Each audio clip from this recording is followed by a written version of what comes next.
à toutes et à tous, on se retrouve aujourd'hui pour le deuxième podcast de Blablacast.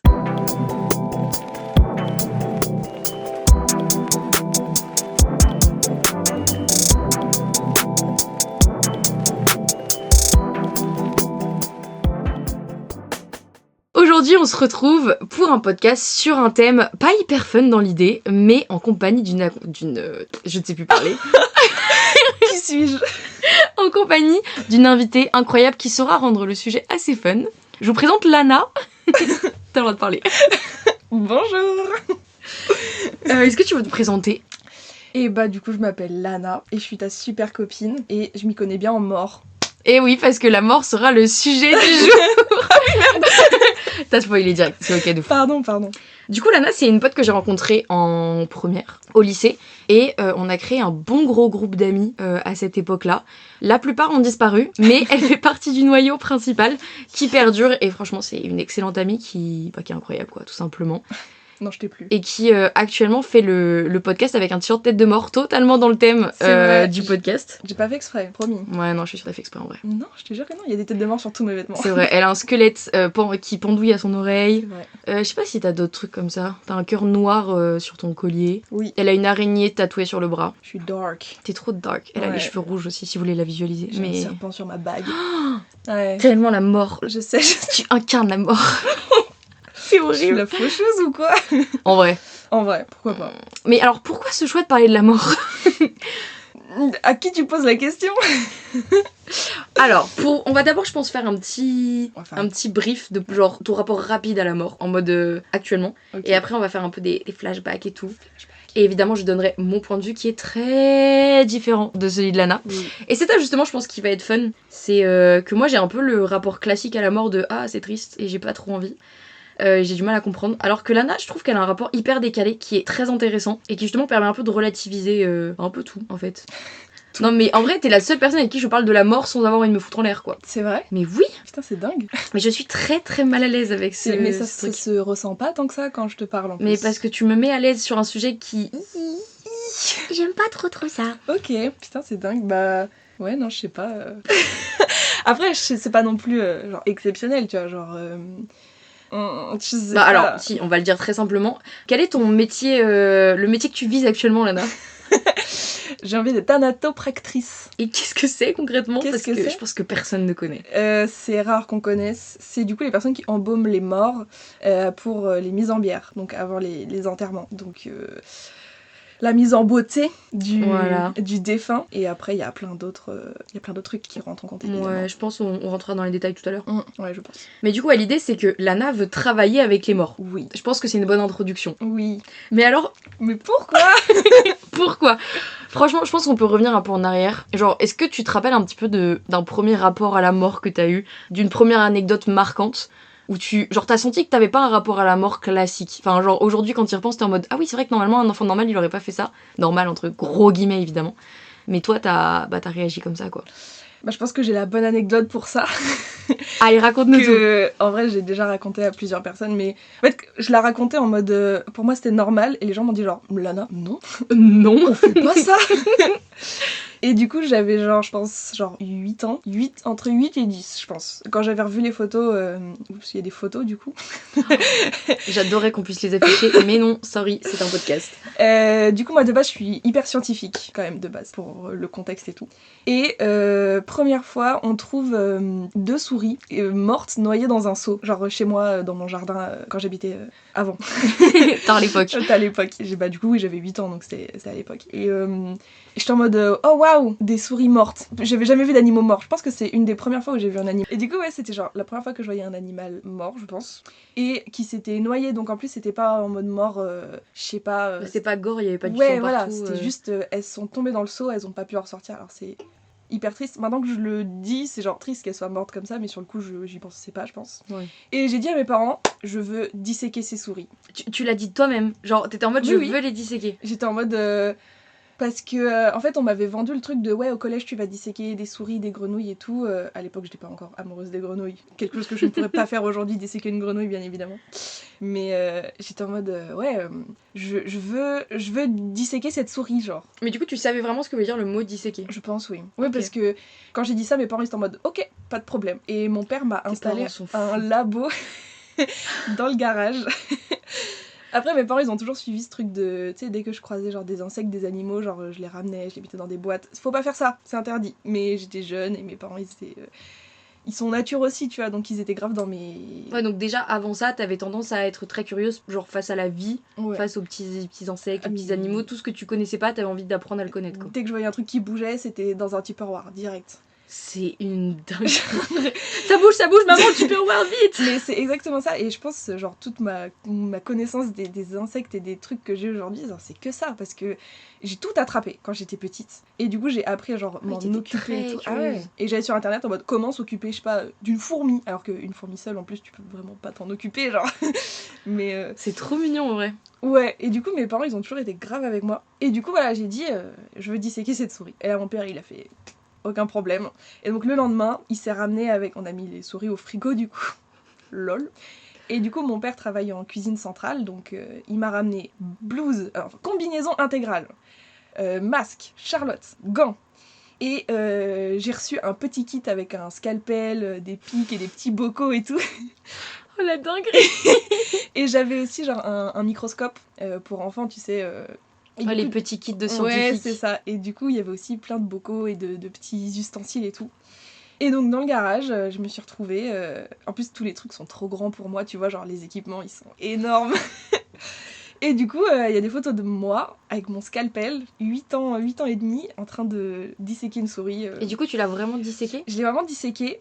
Et du coup, j'ai prélevé tous ses organes. Oh, c'est fou. Ouais, quand je le raconte comme ça. Je la c'est- connais cette anecdote, hein, mais elle me rend folle quoi qu'il arrive. Et du coup, j'ai prélevé tous les organes et je les ai mis dans des petites boîtes que j'ai mis au frigo. Et j'en ai regardé quelques-unes au microscope aussi. Genre, je mettais sur des lames et tout. En mode vraiment. Et j'ai gardé les organes de la souris extrêmement longtemps au frigo. Oh, wow. Jusqu'à ce que mes parents les jettent, probablement. Puisque je ne me rappelle pas m'en être débarrassée. Il faisait partie de toi, t'étais là en mode ce sont mes organes maintenant. Exactement. Mais en fait, je voulais genre savoir comment c'était foutu à l'intérieur. Et du coup, après avoir enlevé les organes, je me rappelle avoir essayé d'enlever les os. La phrase est folle. Wow, mais en fait, c'est hyper drôle parce que tu vois, mon premier podcast que j'ai sorti, c'était avec Margot, donc ma meilleure amie. Et elle, juste l'idée de l'intérieur du corps, ça lui donne envie de vomir, d'accord? C'est-à-dire que vraiment, l'idée qui est de la chair, des os, des... Bon, désolé si Margot t'écoute ça, mais juste, tu sais, quand on décrit comment fonctionne un corps et tout ce qu'il y a à l'intérieur pour qu'on tienne debout, on puisse bouger, etc., elle ne supporte pas. Genre, c'est pas possible. Il y a plein de gens qui supportent pas les piqûres, juste une petite griffure, c'est hyper compliqué. Toi, t'étais en mode, alors j'ai 8 ans, j'ai mon scalpel, j'ai ma souris, c'est ouvert, c'est mis dans des boîtes et j'ai compris comment ça fonctionne un peu, quoi. Ouais, mais j'étais. Et t'étais vraiment toute seule ou il y avait ton père qui était là pour un peu t'encadrer, t'expliquer? Alors, bah, c'est sûr qu'ils étaient là parce qu'ils ont pris des photos. Mais en fait, je me souviens pas de tout, mais je me souviens avoir été seule, je pense, à un moment. Ouais, Ouais, c'était vraiment un moment de toi et la souris, quoi. ouais, c'est ça. Bah, en fait, j'étais vraiment dans ma démarche scientifique à cette époque. Mais ça me fait rire parce que tu sais, il y a un truc, souvent les tueurs en série. Mais les tueurs en série, ils tuent les insectes et les Oui. animaux. Toi, t'étais juste curieuse et l'animal était déjà mort. Ah, Oui, non, ok. j'ai jamais tué d'animal, ça. Non, mais évidemment. Non, mais je. Oui, alors, à tous les auditeurs, Lana n'est pas une Je psychopathe, suis pas une bien au psychopathe, contraire. Non, Mais, c'est que des animaux qui sont morts naturellement. Ouais, donc c'est la Ou première non, fois que mais- t'as été confrontée à la mort. Ouais, je pense. Et après, moi, j'avais eu 8 ans. Est-ce que j'avais déjà. Parce que j'ai eu beaucoup de souris de compagnie. Ok. Du coup, j'en ai plusieurs qui sont décédés à force, forcément. Mhm. Donc, mais je sais pas si je les ai eu après ou avant cette super dissection de. T'as pas disséqué toutes tes souris? Non, mes autres souris, j'y ai pas touché. Elles sont mortes naturellement et je n'y ai pas touché. Non, bah, je pense qu'il y avait un côté. C'est des souris domestiques. Ah, et du coup, que t'avais de l'affection et Ouais. c'était plus compliqué aussi. Elles avaient un nom, Ouais. j'avais vécu avec elles et tout. Genre, Ah non, c'est trop pipou. Ouais, donc non, je pense que c'est la toute première fois où j'ai fait un truc un peu bizarre et que j'étais en mode cette souris est morte, oui, je veux voir ce qu'il y a à l'intérieur. En fait, c'était l'occasion, tu vois, parce que Ouais. je me suis dit ça se représentera pas. En fait, moi, ce qui me fait rire, c'est que c'est pas une question que je me suis déjà posée. Enfin, à cet âge-là, je me posais pas Ouais. la question de qu'est-ce qu'il y a à l'intérieur d'une souris. Déjà, je n'avais jamais vu de souris, je pense. J'étais une meuf qui vivait à la ville, il y avait Ouais, pas de ça aide souris. pas. Et je sais pas, je me demandais pas comment ça fonctionnait, qu'est-ce qu'il y avait à l'intérieur. Tu sais, j'avais une grande curiosité, Ouais. genre tout ce qui est lecture, compréhension des calculs, enfin très scolaire, l'enfant, vraiment très très scolaire. Mais ça, j'en avais rien à carrer. Et toi, vraiment, enfin, je sais pas, cette anecdote, je la trouve vraiment géniale. Parce que. Enfin, moi, je pense que j'aurais vu une souris morte, j'aurais pleuré. Et toi, tu disais, j'étais là en mode papa, maman, on sort la tiraille, on y va, c'est notre moment. Et je trouve ça fou que mes parents, mais autant. Tes parents, ils t'accompagnent dans toutes tes conneries, si je puis me Mais- permettre, depuis toujours. Genre vraiment depuis toujours. C'est un peu vrai. Mais ouais, non, à l'époque, je pouvais demander n'importe quoi. Mais j'ai eu 1 million d'animaux chez moi. Ils m'ont laissé faire tellement de trucs. Je pense qu'on pourrait faire un podcast sur tous les animaux que t'as eu. Oui, c'est vrai. Parce que vraiment, c'est une animalerie chez elle. Non, mais j'ai jamais vu ça. Dites-vous, là-bas, j'ai vu. Bah, déjà, il y a des grenouilles. Qui viennent d'Australie. Ah ouais Et de Nouvelle-Zélande, ouais. Ça s'appelle Riette et Pâté. Oui. On me dit que je suis nulle pour les noms. Qui m'a dit ça? C'est moi. C'est toi. C'est vraiment moi. Et je le revendique. Elle est nulle pour les noms. Mais Pâté et Rillette. Mais choupettes. C'est drôle, mais. C'est quoi les noms que t'avais donnés à tes escargots déjà? C'était ail et persil. Voilà, c'est y a un drôle souci. parce que c'est des escargots. Mais oui, mais c'est triste. Parce que c'est comme si t'avais une volonté de les manger. Mais non, ça se mange pas ce genre d'escargots. Parce que c'est pas des escargots, les gars. Hein. Non, c'est des escargots. C'était des escargots géants d'Afrique. C'est dingue. Ouais, mais bon. En tout cas, il y a une grande curiosité très scientifique que t'as dans l'âme Oui. depuis toujours. Oui, c'était pas en mode. Donc, qui explique un peu ta première curiosité vis-à-vis de la mort. Je pense, ouais. Et en vrai, tu sais quoi, je vais faire le parallèle avec ma première expérience avec la mort. Allez, vas-y, balance. Parce que je pense que c'est un peu drôle la comparaison. Ok. Du coup, Lana, elle voit une souris morte, elle la dissèque. Et elle est hyper curieuse, toute pipou, machin. Moi, j'ai, je crois, à peu près 5-6 ans. Je suis dans l'appartement de chez mes parents, quoi. Et en fait, à cette époque, j'étais dans une chambre avec ma petite sœur, lit superposé. Elle était en bas du lit superposé, moi j'étais en haut, parce que c'était encore l'époque où j'étais la grande, donc j'étais en haut. Et mon père nous lit une histoire. C'était les 1001 histoires, c'était trop bien. Et il y a un personnage qui meurt. Et j'ai en mode, comment ça il meurt? C'est-à-dire. Et en fait, en parallèle de cette histoire, je crois de souvenir que j'ai un ami très proche de la famille qui est décédé d'un accident de voiture. C'était un peu comme mon parrain. Genre, il était tout le temps à la maison. C'était le mari de ma marraine. Et du coup, j'avais un rapport très très fort avec lui. En plus, c'était, tu sais, le genre d'homme très beau et très drôle. Et du coup, moi, j'étais là en mode, oh, je veux être toi. Tu sais, il était trop stylé. Ouais, je vois. Et donc, j'avais compris qu'il était mort dans un accident de voiture, mais j'avais pas compris ce que ça voulait dire. Ouais. Alors, juste, j'étais en mode, j'ai entendu mes parents pleurer. J'ai vu qu'il était plus là quand il y avait ma marraine. Et on m'a dit le mot mort. Mais j'étais en mode, moi, pas comprendre. Et là, mon père nous lit, je ne sais plus quelle était l'histoire. Mais je me souviens juste que je suis en mode, mais il est mort. Genre, ça veut dire quoi? Et là, mon père, ou ma mère, je sais plus, l'un des deux parents m'explique. Je ne dors pas de la nuit, d'accord? Et en fait, je rêve constamment de la mort à partir de là. Et j'ai j'ai 2 rêves qui reviennent très souvent, absolument atroces. Préparez-vous psychologiquement, ceux qui n'aiment pas ça, zappez, accélérez. Trigger warning. Le premier, j'étais du coup dans un appart à Asnières à l'époque. Et c'était un appart assez grand quand même.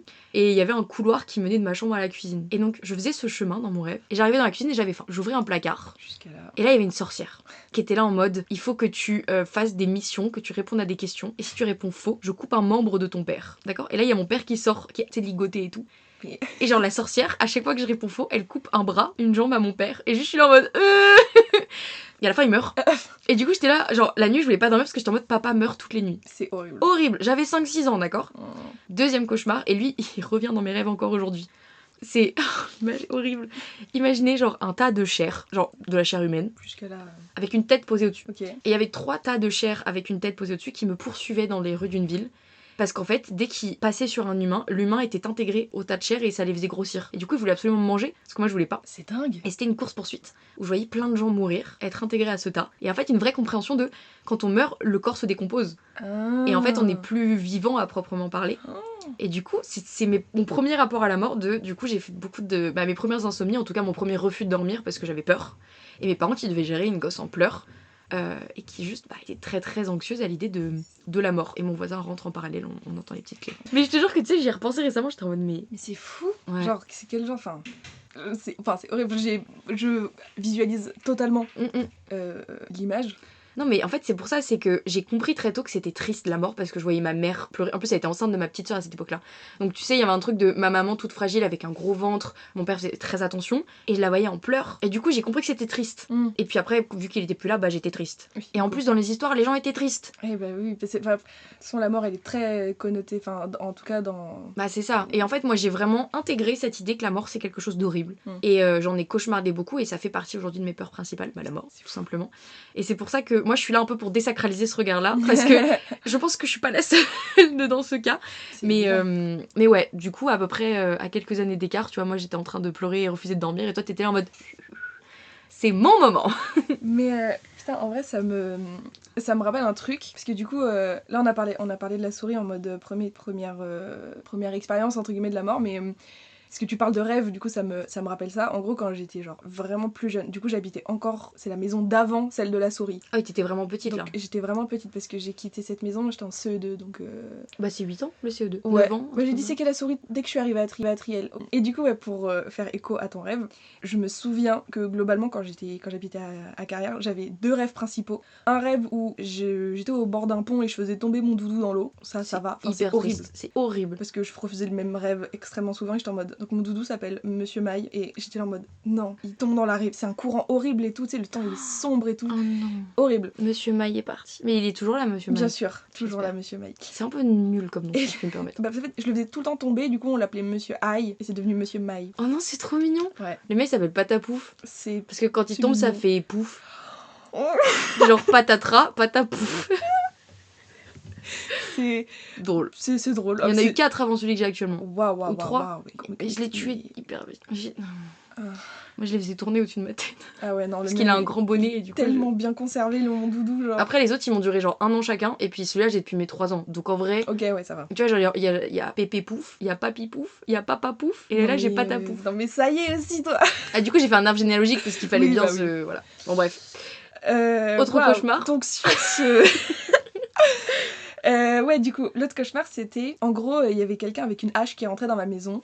Et du coup, moi j'ai peur. Et du coup, en fait, j'appelle mon père, en criant, évidemment. Et du coup, il se fait tuer par ce mec à la hache, devant moi. Du coup, j'appelle ma mère. Et du coup, ma mère se fait tuer par le mec à la hache aussi. Et après, j'appelle mon frère. Et mon frère aussi se fait tuer par le mec à la hache. Et toi, tu. Je sais pas si je meurs à la fin. Mais je sais que, en fait, vu que je les appelle, ils meurent. Enfin, quand je me réveillais, j'étais en mode... Je les ai appelés pour m'aider. Et du coup, ils sont morts. Ah, donc il y avait une culpabilité un peu. Ouais, alors que... Mais t'étais J'étais super jeune, donc comment j'ai visualisé quelqu'un qui tue quelqu'un d'autre à la hache? Mais moi, je me pose la question, tu vois, c'est pareil, l'idée de couper des membres. Mais oui, je sais peut-être où ça vient. Moi, je sais peut-être. Toi, t'as aucune idée? j'ai aucune idée. Après, j'ai très peu de souvenirs de ma vie quand j'étais à Carrière-sous-Poissy. Mais je pense que de toute façon, tu sais, il y a des récits qu'on entend où, je sais pas, peut-être rien que les Disney, tu vois bien qu'il y a une C'est vrai. peur des armes, tout ça. Je pense que ça vient peut-être d'images un peu pour enfants, mais qu'on surinterprète, ou peut-être des mots d'adultes, ou juste, tu vois, des images pour adultes, enfin des films pas non plus traumatisants, mais...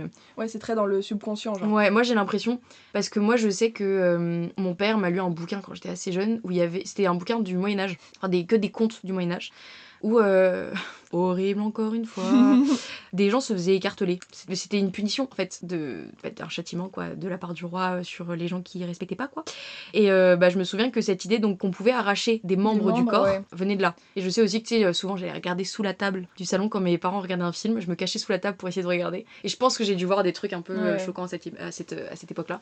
Après, j'ai pas le souvenir des images, juste je sais que... Précis, Enfin, nos rêves, ils peuvent pas venir de nulle part, quoi. Je vois pas comment... Mais ouais, étrange, quand même. Ouais, on a totalement dérivé, là. On a totalement dérivé Mais sur j'adore, vraiment. les rêves d'horreur et le... Ah, mais vraiment. Et bah du coup, en parlant de rêves, etc., quand j'ai commencé ma formation pour devenir thanatopractrice, mon père était pas fan. Du tout. Genre, mon père, il a un rapport à la mort extrêmement complexe aussi. Genre un peu... Un peu comme moi. Ouais, en fait, c'est pas qu'il comprend pas, mais que c'est... En fait, lui, il a vécu dans un truc où c'est hyper tabou. Déjà que la mort est tabou dans la société d'aujourd'hui. Clairement. Et vraiment, lui, en plus, il a vécu dans le fin fond de la campagne, etc. Et genre, la mort hyper tabou. Et donc, quand moi, j'ai commencé à vouloir travailler avec tout ce qui est la mort, etc., en fait, il a eu peur à ma place. Et il cauchemardait toutes les nuits. Oh non, Loulou! Sur la mort en général. Et genre un jour il m'a dit, mais tu sais que depuis que t'as commencé, genre je fais des cauchemars horribles. Et j'étais là en mode... Ah, il avait vraiment peur pour toi, quoi. Ouais. En fait il se demandait si j'allais survivre psychologiquement à tout ça, quoi, parce que tu vois des trucs pas fun, évidemment. Faudra que tu nous racontes des anecdotes, Oui, parce que moi je bien me sûr. souviens... Après, faut pas être trop dans le gore. Au pire, ceux qui sont pas à l'aise, n'écoutez pas. Oui, au pire on mettra un petit trigger warning. Je mettrai un trigger warning si je dis des trucs un peu trop... Ouais, mais c'est quand même... Enfin, moi je trouve pour ceux qui connaissent pas trop ce milieu et qui restent à l'aise avec le concept de la mort, c'est quand même tellement intéressant ce que t'as vu et ce que t'as vécu. Oui. Mais du coup, déjà, moi je propose... Depuis quand tu veux être thanato et qu'est-ce qui t'a donné envie d'être thanatopractrice? Et bah c'est depuis que j'ai échoué dans mes études pour faire de l'animation 3D. Et oui, ça n'a rien à voir. Ça n'a rien à voir. De toute façon, la vie professionnelle de Lana, c'est hilarant. Et c'est pas fini. Et non, Parcoursup t'attend. L'angoisse. putain. Désolée, on oublie. Non, c'est bon, on oublie.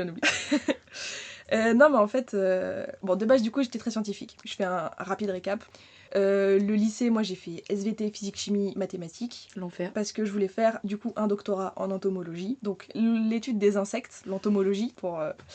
Et du coup, je voulais faire des études à la fac, je voulais être chercheuse en entomologie, quoi. Donc j'ai pris maths physique SVT, c'est évident. Et j'ai pris un mur de 4,50 m En physique chimie. qui s'appelle la physique chimie. Mm. Et donc j'ai plafonné à 3 de moyenne pendant 2 ans. J'ai fait une méga phobie scolaire à cause de mon professeur. C'était horrible. Et du coup j'ai appris qu'en fac de bio, énormément de physique chimie. Et donc du coup ça m'a fait décrocher totalement. Et j'ai fait bon bah je vais faire autre chose. Et ce qui me plaisait d'autre à part les sciences, c'était le dessin. Bah, j'ai fait du dessin, de la peinture, de la sculpture et tout, mais du coup c'était une prépa hyper sélective et bref, j'ai échoué. Non, j'ai pas échoué, j'ai juste pas été prise. Ils prenaient pas la moitié. Bon. Et donc après je suis dans une école de 3D et c'était une école de merde. Ils ont des procès au cul carrément. On cite pas de nom, hein. Non. Mais ils faites ont vos des recherches. ils ont des procès pour arnaque au cul. Voilà, parce que c'était vraiment une école de merde donc que j'ai quitté au bout d'un an puisque ma directrice c'était une grosse connasse et que Tellement de Pardon. gros mots à la seconde. Tu t'es lancé dans un truc.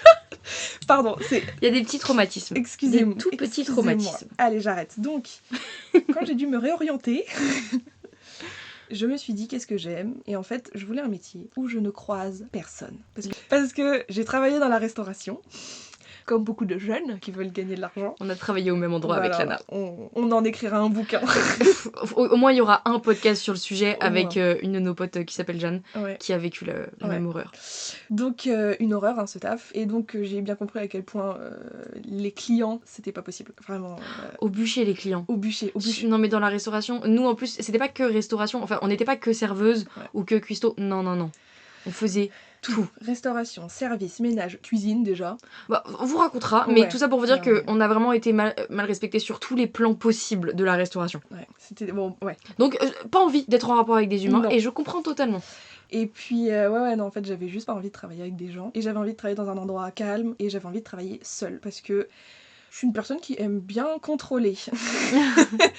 Si tu ne fais pas comme moi je fais, tu fais mal, c'est évident. Donc Une objectivité sans faille. sans faille. Donc je voulais pas travailler trop en équipe et je voulais pas travailler avec des gens et avec des clients. Donc j'ai cherché ça sur l'ONICEP. Ça me fait trop rire. J'ai l'impression que ça fait des années, dès que t'as un souci, c'est je tape RONISEP. Super, l'ONICEP, qu'est-ce que tu as à me dire? C'est un peu genre, tu sais, ta boule de cristal.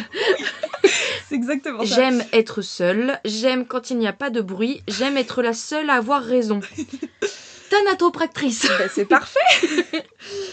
Et quand j'ai vu ça, j'ai été passionnée, tu vois. Genre direct, tu t'es Direct. dit, je vais y aller. Bah en fait, je me suis dit c'est fou, genre le principe de travailler avec les morts, c'est très niche et c'est fait ça doit être un métier tellement intéressant parce que vu que la mort est extrêmement tabou, et bah personne n'en parle vraiment et du coup moi j'ai envie d'en apprendre plus, tu vois, genre Un peu comme les insectes en fait. Ouais, en fait, c'est vrai que j'ai un peu cette tendance à dès qu'il y a un truc qui est pas commun, j'ai envie de m'y intéresser de base, tu vois. C'est dingue à quel point j'entends. Ouais, du coup, quand j'ai vu ça, je me suis dit, ok, mais après, je me suis dit, est-ce que je serais capable de regarder un vrai mort, genre, parce que j'ai jamais vu de cadavre. Mais ça, c'était il y a 2 ans. Ouais, en fait, je sais pas si je m'y suis intéressée avant ou après la mort de mes grands-parents, parce que du coup, à la mort de mes grands-parents, j'ai vu leur corps. Mais je crois que c'était après parce que j'ai pas pu dire à mes grands-parents que je me réorientais. Du coup, avant la thanatopraxie, j'ai quand même vu le travail d'un thanatopracteur en voyant mes grands-parents du coup décédés dans le cercueil. Mais ils étaient préparés, c'était pas... Ouais, c'était pas directement après la mort, parce que Non. je sais qu'on peut voir aussi, ma mère, elle avait vu ma grand-mère comme ça. On peut, c'est pas conseillé. Non, tout bah, cas. il paraît que c'était horrible. Ouais, bah en fait, quand t'es... Alors du coup, j'ai été conseillère funéraire pendant un moment aussi. Et on déconseille vivement à toutes les familles de voir les personnes non préparées. Parce que ça peut être des images... En fait, vraiment, le travail du thanatopracteur, il est là pour... c'est vraiment esthétique, mais c'est pour redonner un visage vraiment très apaisé. Les stigmates de la mort sans préparation, ils sont violents pour des personnes Mais justement, tu vois, par rapport à ça, bon, c'est vraiment pas fun, hein. J'ai perdu une de mes amies qui avait seulement 18 ans, là, il y a un mois, d'un cancer fulgurant, enfin bref, pas fun du tout. Mais moi, j'ai pas pu aller à ses funérailles parce que j'étais en stage. Mais mes petites sœurs, ils sont allées parce que c'était une très très bonne amie de l'une de mes petites sœurs. Et en fait, elles ont décidé d'aller voir le cercueil avant qu'il soit refermé. Mhm. Et en fait, elles m'ont expliqué qu'elles ne l'ont pas reconnu. Genre, parce que du coup, cette jeune fille était très fine, très très belle. En fait, elles m'ont dit qu'elle était extrêmement gonflée et tout. Et ça, vous pouviez. Enfin, c'est pas possible d'y remédier, tu vois. Bah, du coup, en fait, ce qui est un peu embêtant avec le fait de parler de ça, c'est que du coup, il y a beaucoup de gens qui vivent ça, et du coup, j'ai pas trop envie de donner de détails pour pas que les gens se disent ah, mon défunt, il a vécu ça, tu vois. C'est un truc, en fait, à un moment, genre, je parlais avec je sais plus qui, et genre, je donnais des détails parce que je trouve ça cool, c'est pas cool, mais. Et en fait, on m'a dit, ouais, mais imagine, tu dis ça à quelqu'un, et la personne, elle se dit. Ah, mon mort, il a vécu ça, tu vois, Ah oui, ok. quand j'explique par exemple comment on fait un soin, c'est quand même très invasif. Oui, bah, tu clairement. vois, et on fait des trucs qui sont pas. Enfin voilà. Bah, le concept, c'est quand même ouvrir un corps, Oui, recoudre, voilà, tout ça pour que ça devienne c'est ça. acceptable à voir. Et voilà, les corps, on les voit nus, on met du coton par exemple dans la bouche, et par exemple on met du coton aussi dans les voies anales et les voies vaginales.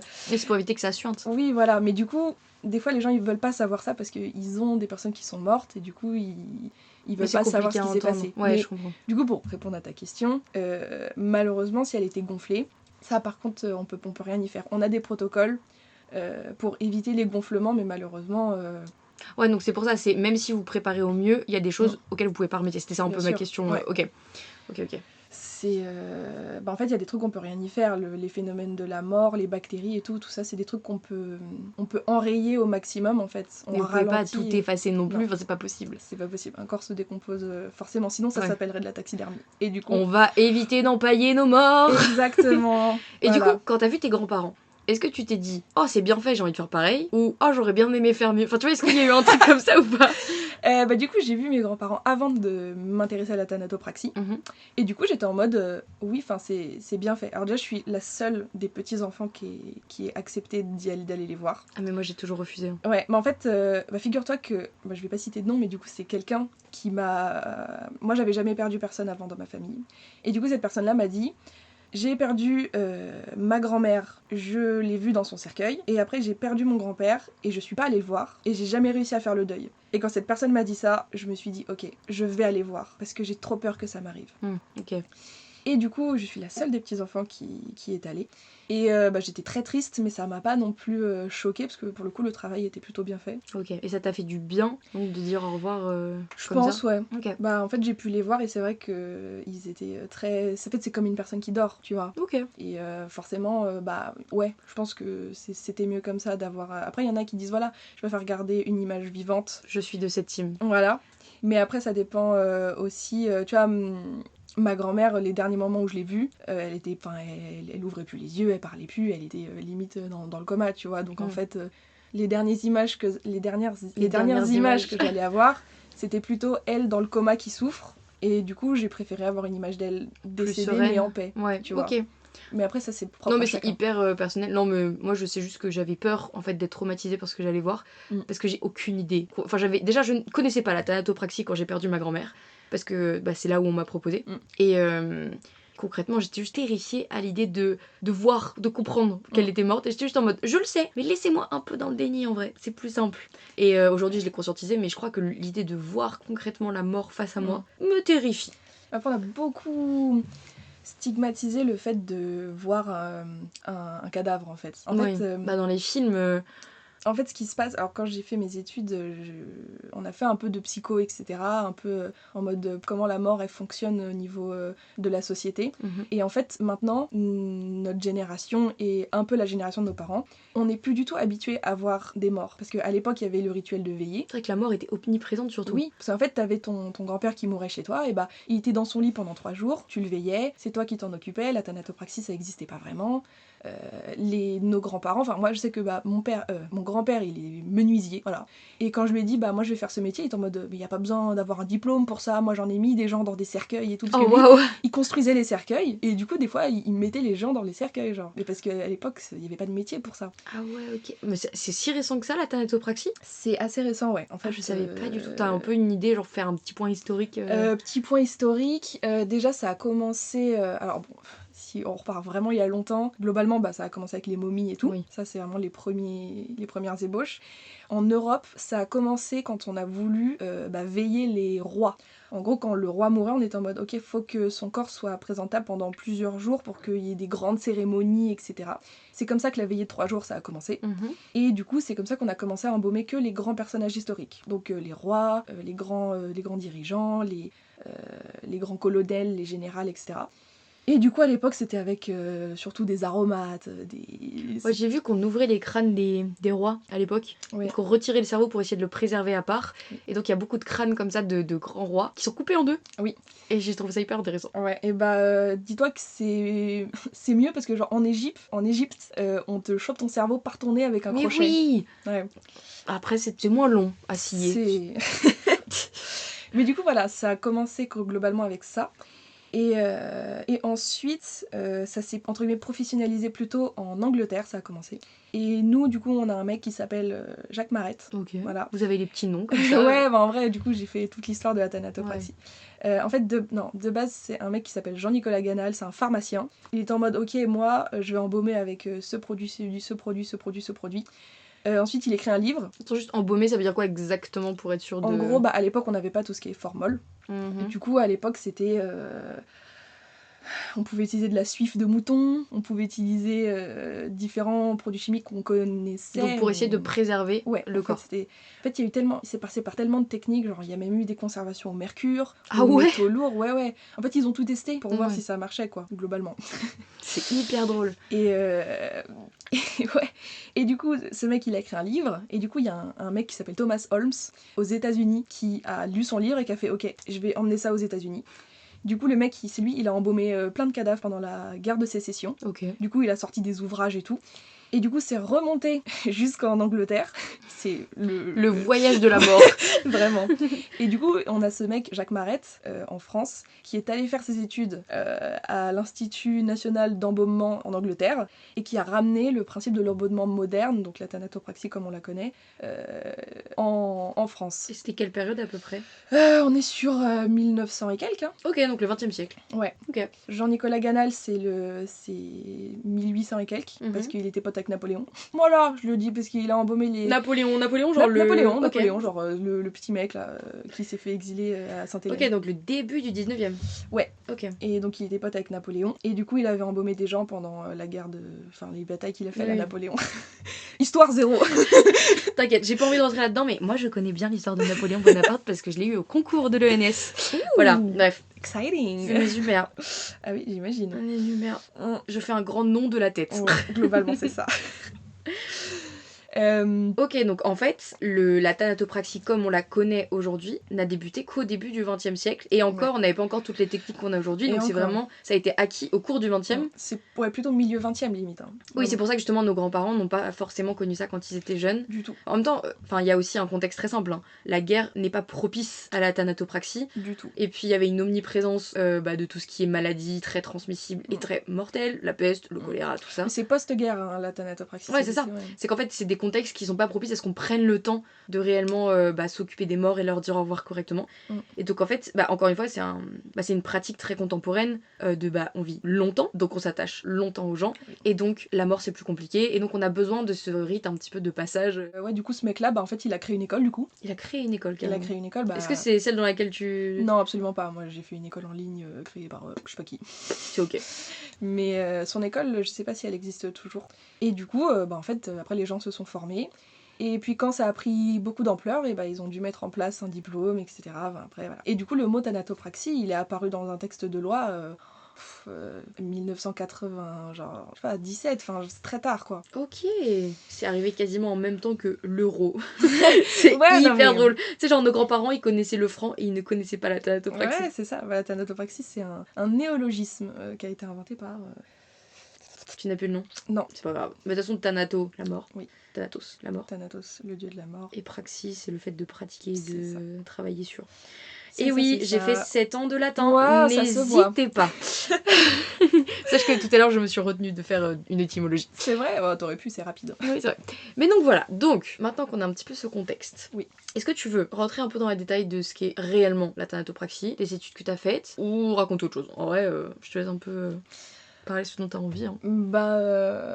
Je dirais juste une chose. On remplace pas le sang des morts. What the fuck, parce qu'il y en a qui pensent ça. Oui. Beaucoup. Après, je pense que honnêtement, mais après c'est tellement un métier, enfin, c'est assez opaque comme milieu. Bien sûr. Et le rapport aux morts, il y a quand même, il y a une très grande, il y a un très grand rapport religieux à cette question. Ah, oui. Bon, ça, on va pas rentrer dans les détails parce que j'ai pas envie de rentrer dans les polémiques. Chacun ses croyances, etc. Exactement. Mais je pense qu'il y a un questionnement. Enfin, tu sais, c'est tellement opaque. C'est la personne meurt, il se passe des trucs. Oui. Et on peut lui dire au revoir. Et en vrai, il a pas l'air si mort que ça. Ouais. Genre. Tu résumes si bien. Mais c'est vrai que c'est un métier très de l'ombre. Mais c'est ça. Enfin, avant toi, j'en avais jamais entendu parler. Ouais. Et c'est pour ça, moi, ce que j'adore faire, c'est aller en soirée et faire. Moi, j'ai une amie, elle veut devenir thanatopractrice et sa meuf, elle pose des fenêtres et je m'en vais. C'est hilarant, ça me fait vachement rire. Et vous allez vite rencontrer la poseuse de fenêtres. Je drop the mic. Exactement. Mais non, mais c'est ça, c'est que je pense que c'est bien un petit peu que tu débunkes les fausses croyances. Parce que les thanatopracteurs ne sont pas des vampires. Non. Ne sont pas des croque-morts non plus. Enfin, c'est pas ça ton taf. Parce que souvent, les gens me disent que. Pas les orteils. Nope. Elle va pas déterrer les morts dans les cimetières. Non plus. C'est un métier justement très beau. Ouais, en tout cas, voilà, on remplace pas le sang et on maquille pas. Genre, des fois, on est en mode, ouais, tu maquilles les morts. Je ne fais pas que ça. T'es make-up artiste? Mais ouais, je leur fais des eyeliners de fou. Oh my god, tu fais des super liners en même temps. C'est vrai. Je le fais super bien sur un mort. Attendez, j'ai oublié de dire un truc hyper important. Ah bon? Rien à voir avec ce dont on parle. Ok. Lana, c'est celle qui a fait la couverture de mon podcast. Mais oui, c'est vrai. Parce que du coup, quand ce podcast sortira, tu l'auras fini. Parce que là, on est encore en cours d'élaboration quand on enregistre les premiers podcasts. C'est vrai. Mais encore un grand merci. Parce que du coup, j'ai trop hâte de voir ce qu'elle va rendre à la fin. Mais je suis sûre qu'elle va être incroyable. J'ai hâte aussi et ouais, c'est moi. Non mais voilà, comme ça vous savez que vous avez un petit peu une star au bout de ce micro. Non mais meuf, tu dessines trop bien, moi j'adore. Arrête, continue. Pas trop non plus, tes chevilles, Lana, attention. Non, ça gonfle, mon jean est serré là. On revient à make-up artiste. Et t'es un peu styliste aussi. Totalement, non. Coiffeuse, oui, en vrai. On doit toujours avoir de la laque et une brosse. Et cosmétique et tout, je dois apprendre le cercle chromatique et tout, parce que je dois pouvoir cacher les bleus, je dois pouvoir cacher les taches de plusieurs couleurs et tout.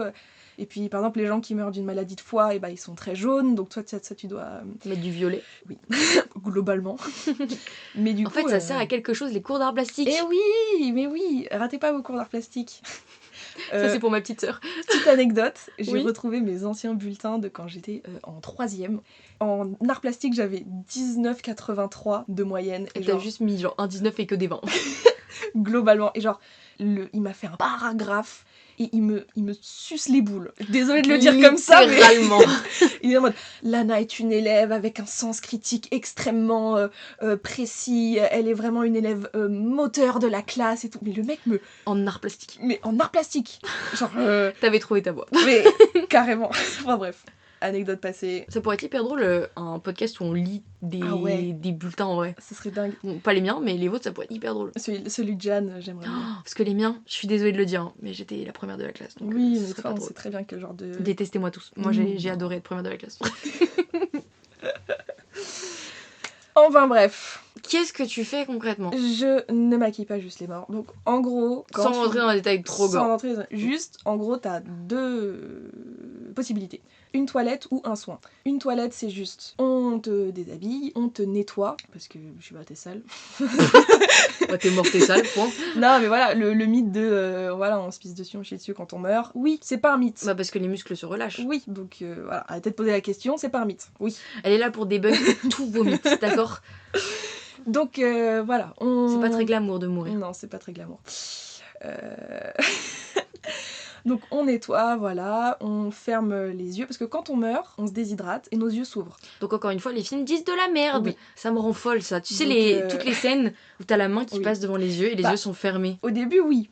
Après, en l'espace de 2-3 heures, donc un cadavre au-delà de 3-4 heures aura les yeux ouverts. Ok. C'est évident, parce que du coup, et la bouche ouverte. C'est pour ça qu'on conseille de pas voir les gens qui sont pas préparés, parce que du coup, ton défunt que tu il a les yeux exorbités, il a la bouche grande ouverte. Les yeux ouverts, la bouche ouverte, il sent pas très bon, hein, s'il s'est fait caca dessus par exemple.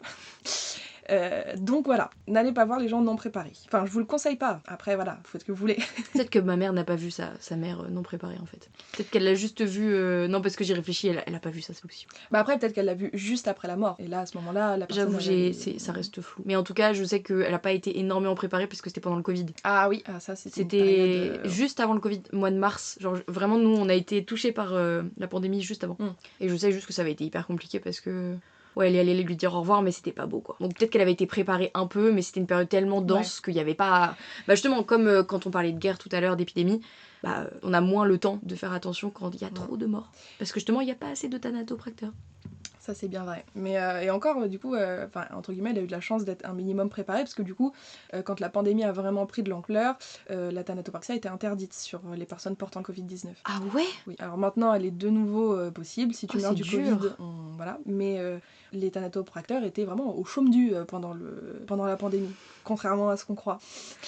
Ok, putain, c'est hyper intéressant. En gros, tout ce qui est peste, choléra, fièvre hémorragique, orthopoxvirose. Tout ce qui peut être transmis en fait? Oui. Okay. La tuberculose, tout ça, pas de soins et cercueil fermé. Donc c'est-à-dire qu'en fait... Tu peux pas voir le défunt. Tu peux pas voir. Même non préparé, c'est-à-dire que les gens, genre tu meurs de la peste, on va à l'hôpital, t'es dans ton lit d'hôpital, on te met dans un cercueil fermé pour toujours. Ouais, et c'est un cercueil qui est doublé avec du zinc et tout, enfin... Ah, il y a vraiment une peur de transmission. Ah, la peste et le choléra.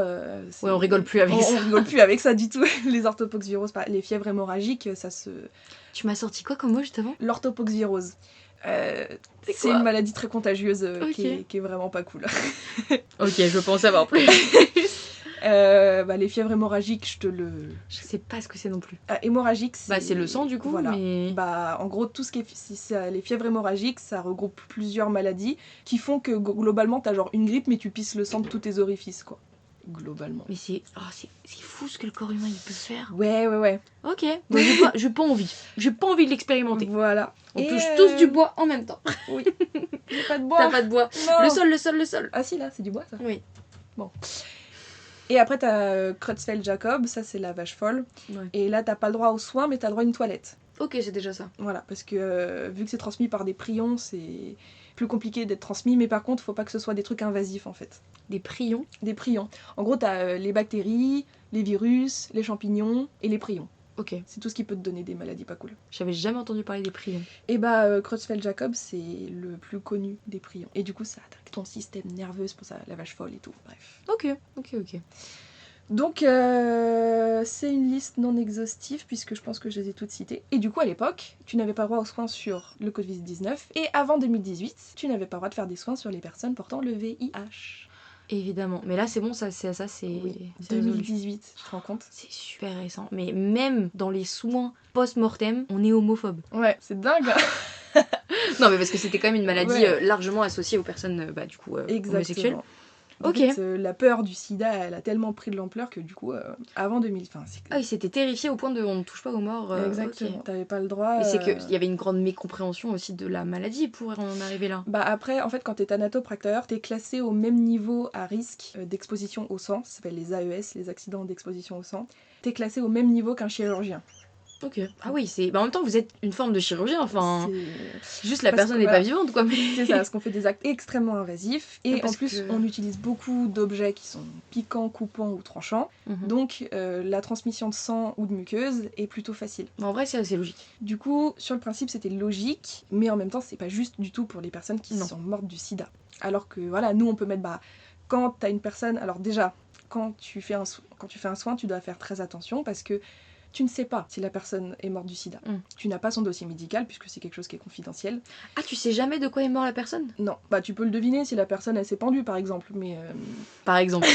Mais si t'es mort du sida, moi je le sais pas. Donc je dois prendre mes précautions avec tout le monde. Ok. Tu vois. Donc t'as genre vraiment un matos de fou sur toi, t'as quoi? T'as des gants? Ouais, masque, le Charlotte. maximum, ouais, c'est genre blouse, gants, tablier, Charlotte, masque, lunettes avec sur les côtés aussi. C'est vraiment ta tenue de dissection de souris en fait. Oui, totalement. C'est la même on tenue. revient aux bases, hein.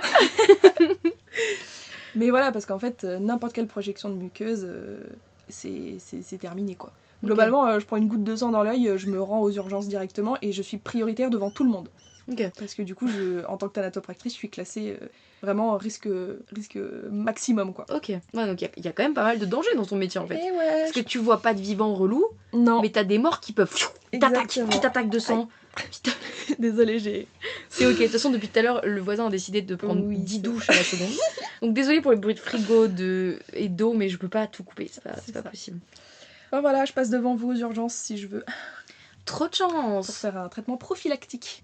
Tu nous sors des mots de fou depuis tout à l'heure. Mais prophylactique, c'est le traitement quand t'as peut-être été infecté par en amont de. Voilà. Et du coup, c'est un traitement qui se fait avant. Mais en fait, toi, tu comprends par Oui. latinisme, donc...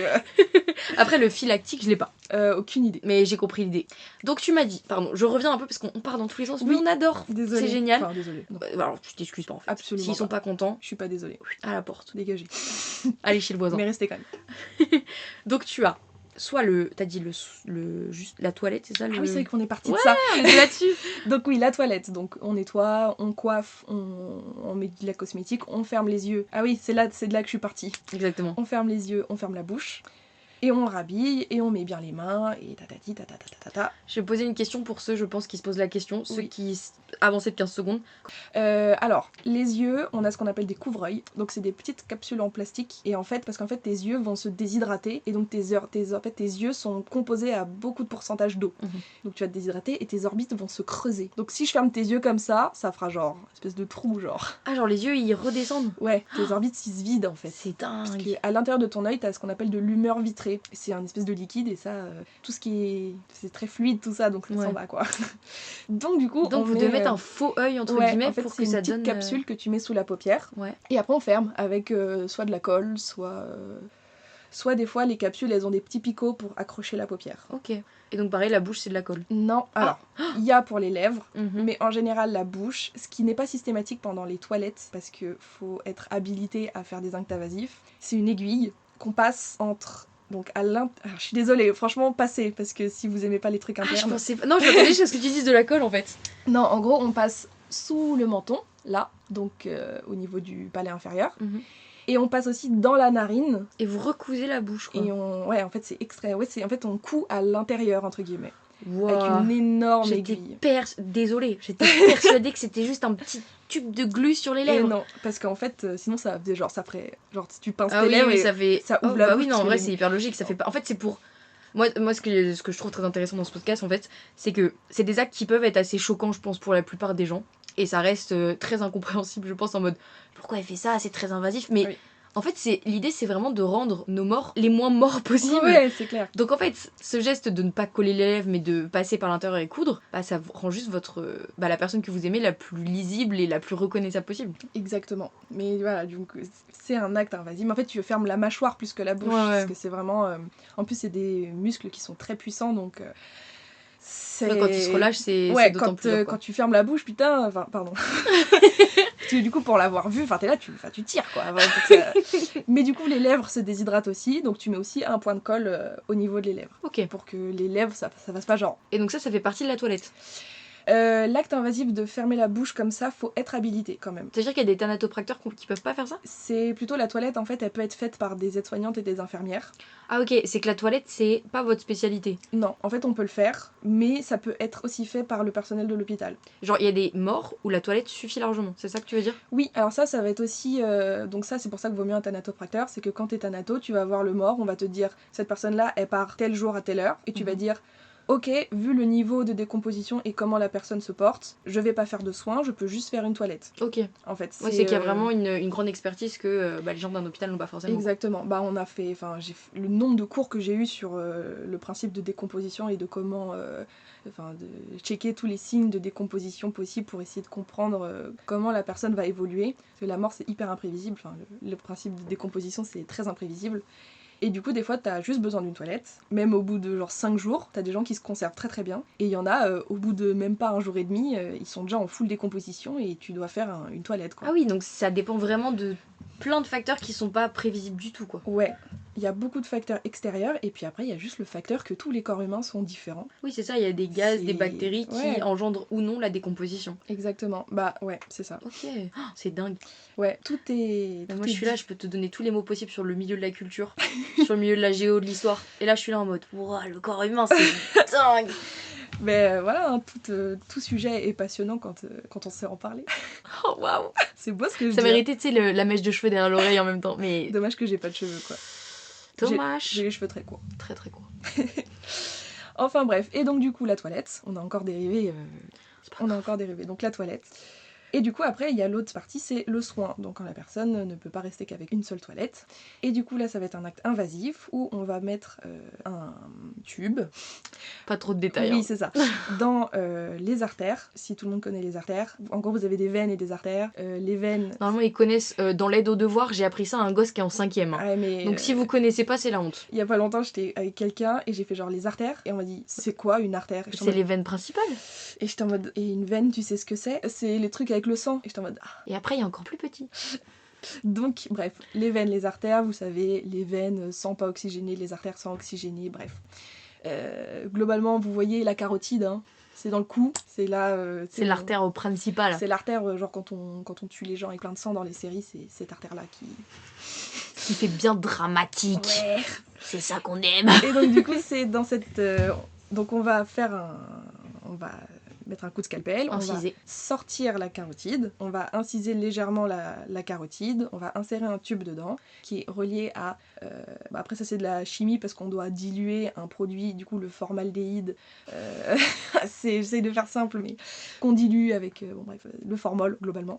Et en fait du coup on va mettre le produit, on va l'injecter dans l'artère. l'artère. Et du coup, ça se diffuse dans le reste du corps. Et ça se diffuse donc dans toutes les artères et toutes les veines. Parce que du coup, corps. tout est relié dans le Tout corps est humain. relié, Pour ceux qui oui. n'ont pas le schéma. Et du coup, en fait, ce liquide ne va pas remplacer le sang, parce qu'en fait, ce liquide, il va passer à travers la paroi des artères et des veines, par ce qu'on appelle la pression de capillarité. Voilà, comme ça j'explique tout. Et en fait, ça va tout simplement fixer les protéines qui sont présentes dans les tissus. Donc en fait, en tissu, ok? Ok. Donc le liquide passe dedans, mais ça va passer à travers. Oui, parce que c'est poreux, donc c'est Oui, logique. et du coup, ce liquide, il va aller dans les tissus même, genre ta peau, l'intérieur, Oui, c'est logique, c'est bon. et en fait, ça va fixer tes tissus, ça fixe les cellules, en fait, le formaldéhyde. Donc en fait, ça ralentit la décomposition. Oui, du coup, c'est ça. Mais voilà, donc en fait, après avoir passé le liquide n'est pas présent dans l'artère, en fait. Il y aura plus de liquide dans l'artère. Ouais, c'est juste qu'il passe à travers Il l'artère. passe à En fait, c'est travers. un peu la porte d'entrée C'est ça. du Bah, liquide. Je vais pas expliquer comment ça passe, parce que là, je vais vous parler de pression de capillarité, d'osmose et tout, c'est beaucoup trop complexe. Beaucoup trop. Mais l'idée, c'est que Mais- ça a été pensé intelligemment Voilà. pour que ça soit rapide, efficace et que ça permette de tout faire d'un seul coup. Quoi. Exactement. Et du coup, quand tu es thanatopracteur ou thanatopractrice, tu dois faire attention à ta concentration en formaldéhyde, parce que si c'est trop concentré, bah ça fixe trop vite, et du coup, ça passe pas partout. Enfin, beaucoup d'histoires de... Il y a de la chimie quand même. Ça, c'est pour montrer à ton papy que non, tout Voilà. le monde ne peut pas être thanatopracteur. Exactement. Il y a quand même des notions très très scientifiques que concrètement je ne comprends pas.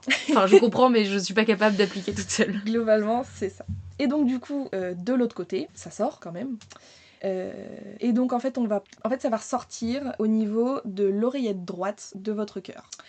Et nous, ce qu'on va faire, en tant que thanatopracteur, quand on va voir certains signes sur le corps, on va ponctionner l'oreillette droite du cœur. Donc on prend notre grand tube en métal et on va délicatement l'insérer dans un point en dessous du sternum, donc qui est l'espèce d'os qui est au milieu entre vos boobs. Parce qu'on ne parle qu'à des femmes On ici. parle qu'à des femmes. Vous savez, l'os qui tient tous vos côtes, là, le truc au milieu, ça protège votre cœur, globalement. Mhm. J'espère que c'est pas du tout bien expliqué. Oui, si, c'est vraiment sternum, le. je sais pas, il y a des gens qui... Cherchez un schéma de squelette facial sur internet, mais c'est l'os du milieu, entre vos côtes. Voilà, et bah 3 doigts en dessous du sternum, on insère le tube vers l'oreillette droite du cœur. Et du coup là on va ponctionner tout le sang qui restait présent dans les artères et dans les veines et qui est poussé du coup par la pression.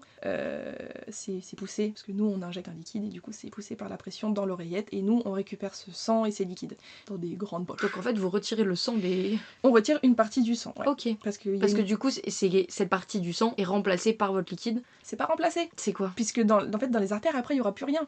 Parce qu'en fait le temps que passe... Ah oui, c'est qu'en fait ça pousse ça le sang. pousse le sang, mais après le liquide s'en va. Et donc c'est puisque- pour éviter que ça s'accumule au même endroit et que ça abîme quelque chose. Bah en fait, si on laisse le sang, ça continue la décomposition, parce que le sang, c'est une matière biologique. Ok, donc en fait c'est pour, encore une fois, ralentir la décomposition, quoi. C'est ça. Et puis du coup, on a besoin de faire passer le liquide partout dans le corps pour que ça fixe le maximum de tissu possible. Et puis un liquide qui stagne, c'est pas bon non plus, quoi. On est d'accord. Ouais. Puis ça servirait à rien qu'il y ait du formol dans vos veines. Ouais. Si ça passe pas dans les tissus, si ça fixe rien, Oui, ça sert à rien. Ok, donc ça d'abord vous commencez par, entre gros guillemets, fixer toutes les cellules du corps, quoi. Voilà. Mais du coup, on récupère pas... Enfin, quand tu meurs, tu gardes pas... Pardon, j'ai fait du bruit. C'est pas grave. Tu récupères pas... je sais plus combien on a de litres de sang dans le corps, mais on récupère pas tout. Parce qu'il y a une partie de ton sang qui, tout simplement, s'évapore. T'as une partie qui part dans tes tissus. Enfin, on récupère pas genre 10 litres de sang dans nos poches, tu vois. Globalement, 2-3 Ce sang, vous le jetez après, il est pas... Oui. Ça aussi, c'est une sacrée partie bien chiante. J'imagine. Bref, donc ça c'est le soin. Donc on fixe les parties, voilà, on ponctionne. On va aussi ponctionner au niveau de l'abdomen, parce que c'est là où il y a le plus de bactéries dans vos intestins et tout. Et du coup c'est là qu'il se produit le plus de gaz. Du coup on doit dégazer, parce que les gaz ça pourrit, globalement. En fait l'idée c'est que vous videz tout ce qui accélère la Ouais, décomposition. c'est ça, parce que le but c'est de ralentir cette décomposition pour que les gens puissent continuer à voir la personne jusqu'à la mise en bière. Ok, donc une fois que vous avez vidé un petit peu tout ça, Ouais. vous rentrez plutôt dans le make-up justement. Et bah du coup, donc on a ponctionné le sang, on a ponctionné donc les organes. Ensuite, et bah, on referme tout ça, parce que du coup, on a fait un trou là, un trou Au niveau là. du sternum et au niveau du ventre. On a fait un trou au niveau du sternum, un trou au niveau du ventre, et un trou au niveau du... C'est pas dans le cou exactement, c'est entre l'épaule et le cou, on va dire. C'est dans la fosse supraclaviculaire, voilà. Au-dessus de la clavicule, quoi. Voilà, globalement. Je fais de la conversion du latin. C'est excellent. Supra au-dessus d'eux. Et du coup, tout ça, et bah, on va devoir le suturer. Donc, on fait notre suture avec notre aiguille et notre fil, vous imaginez Et le bien. cou, quoi. C'est de la Ouais, couture. Et oui, parce que les femmes... Eh oui, on en Les revient pros de la toujours au couture. même. Voilà. C'est vrai, est-ce que... Désolée, je coupe. Excusez-moi à tous ceux qui étaient... C'est un métier plutôt féminin ou pas? Ça l'est devenu, oui. À Ok. l'époque, c'était que les hommes, parce qu'il y a que les hommes qui peuvent faire les trucs liés à la médecine un peu. Évidemment. Donc, il y Mais avait que aujourd'hui... les hommes. Aujourd'hui, on est sur une grosse majorité de femmes. Parce que tout simplement, les femmes sont beaucoup plus empathiques déjà, Il est aussi plus douce, non? aussi plus douces, et alors ça, c'est pas un mythe non plus, les pompes funèbres embauchent moins les hommes, pour la raison que vous pensez. Oh non, c'est ce à quoi je pense là? Oui. La nécrophilie? La nécrophilie. C'est Oh, putain, c'est réel, genre il y a des pompes funèbres qui embauchent moins d'hommes parce qu'ils ont cette peur de... Oui, bon. Bref. D'accord. Mais là, putain, c'est fou parce que à chaque fois je pose une question sans penser du tout à la potentielle réponse. Oui, c'est extrêmement drôle. Je suis naïve et j'aime ça. Mais du coup, voilà, moi, quand j'ai passé mon concours cette année, oui, il y a pratiquement que des filles maintenant. Bah on aime. Franchement, au Oui. moins nos corps sont entre de bonnes mains en général. Ouais, je pense, ouais. Ouais, carrément. Bref, Bref. j'arrête ma parenthèse. Revenons-en à nos soins. Donc, j'ai cousu mes trucs et tout. Donc après, je mèche. Je vais mettre du coton dans ta bouche, globalement. Bah, en vrai, le concept de mèche, je pense que beaucoup de personnes connaissent. Quand t'as une plaie, souvent que tu te fais opérer, etc., bah souvent t'as une infirmière qui passe tous les jours pour mècher ta plaie, ce qui permet qu'elle se referme de plus en plus. Donc c'est quand même un concept qui existe dans la chirurgie des vivants. Et bah voilà. Donc Et bah, c'est du la coup, même technique on que tu mèche utilises. les orifices, donc pour empêcher les choses de sortir et également empêcher les choses d'entrer. Comme des mouches. Ok. C'est le cauchemar de la thanatopraxie. Ah bah oui, des parce que mouches. ça pond, etc., c'est horrible. La prolifération d'asticots, c'est un des trucs les plus compliqués à enrayer. Mm-mm. Et puis ça accélère une décomposition de fou. Enfin, je vais pas vous faire de dessin, mais bref. Donc du coup, on évite les choses d'entrer et de sortir. Et là, c'est le moment où vous vous dites oh, je pensais pas qu'il y avait tout ça dans le métier de thanato. Donc voilà, après avoir méché la bouche et tout, le nez, on ferme la bouche correctement. Pendant tout le soin, on va devoir masser les parties du corps pour que le produit se diffuse bien. Donc je masse les morts. Elle est masseuse aussi. Voilà. Que des métiers féminins. Pardon, je rentre dans les clichés, ça me fait trop rire. Genre extrêmement juste, drôle. tu sais, genre tu prends tous les métiers un petit peu féminins. Genre le make-up, Ouais, la coiffure, faire attention aux vêtements. bah, le soin à la La personne et couture. tout, hein, ça c'est très... Non mais en fait c'est surtout dingue à quel point, si on sort de la blague, tu es multitâche en fait. Ouais. Tout ce qu'il faut savoir faire, c'est assez dingue. Et Oui. c'est pas fini. Et c'est pas fini. Donc effectivement, après tout ça, bah, il y a la cosmétique et tout.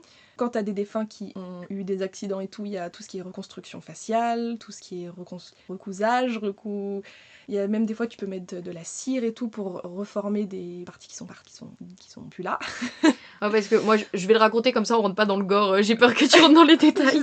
J'évite. Non, je sais, mais moi, je me permets du coup de faire une petite parenthèse.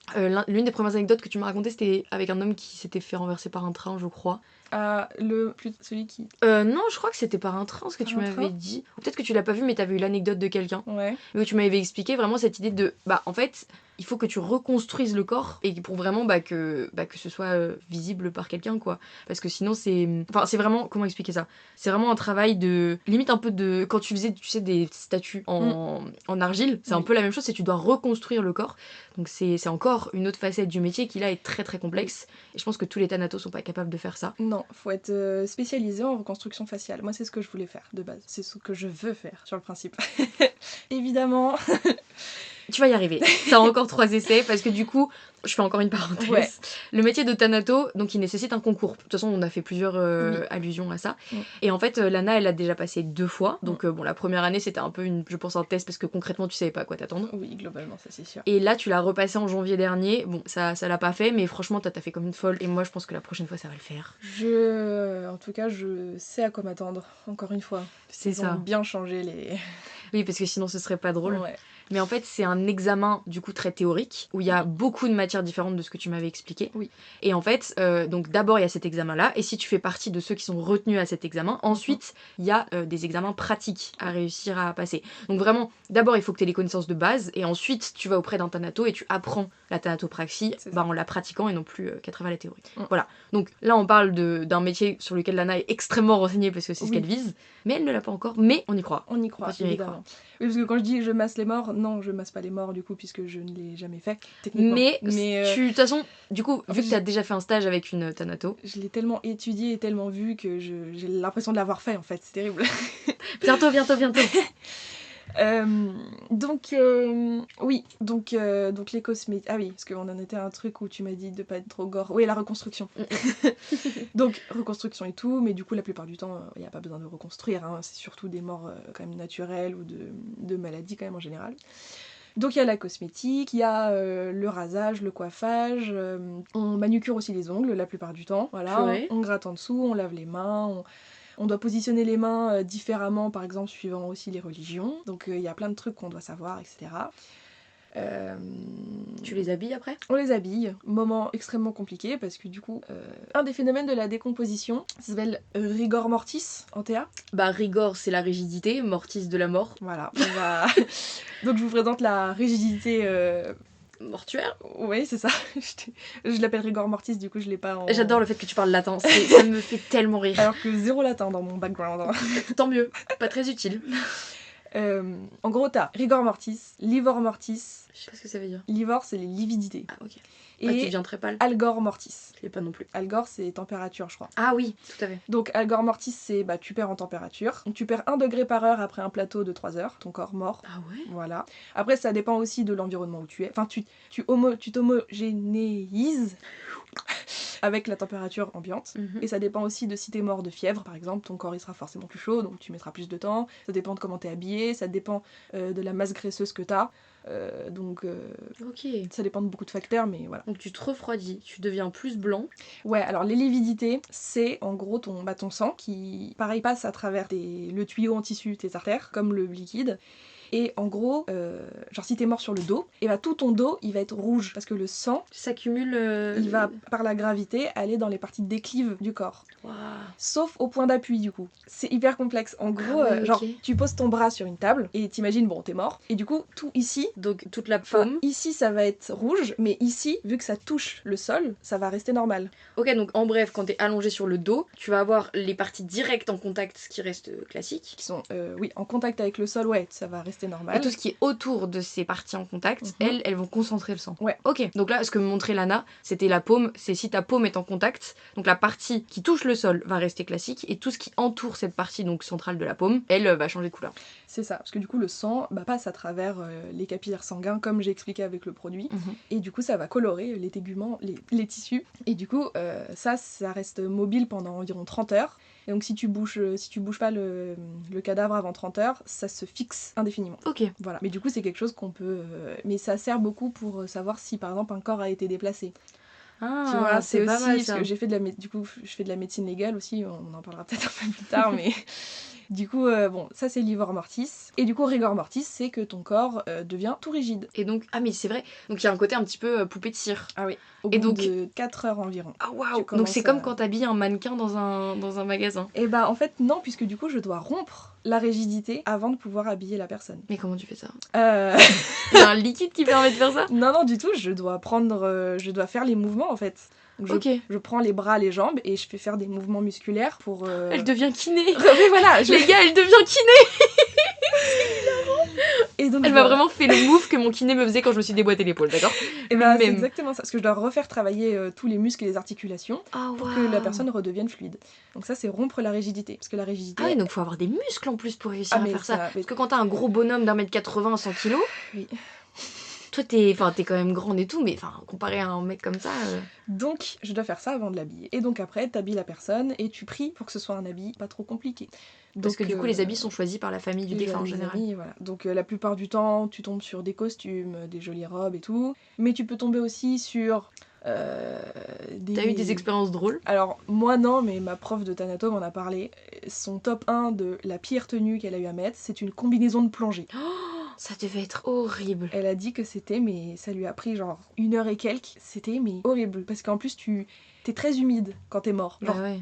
vu que tu te... Mais du coup, ça accroche C'est- quand t'es humide. Elle a dit, mais c'était terrible. Et pareil, elle a eu une sorte de costume de parachutiste. Et du coup, en fait, tout ce qui est une pièce.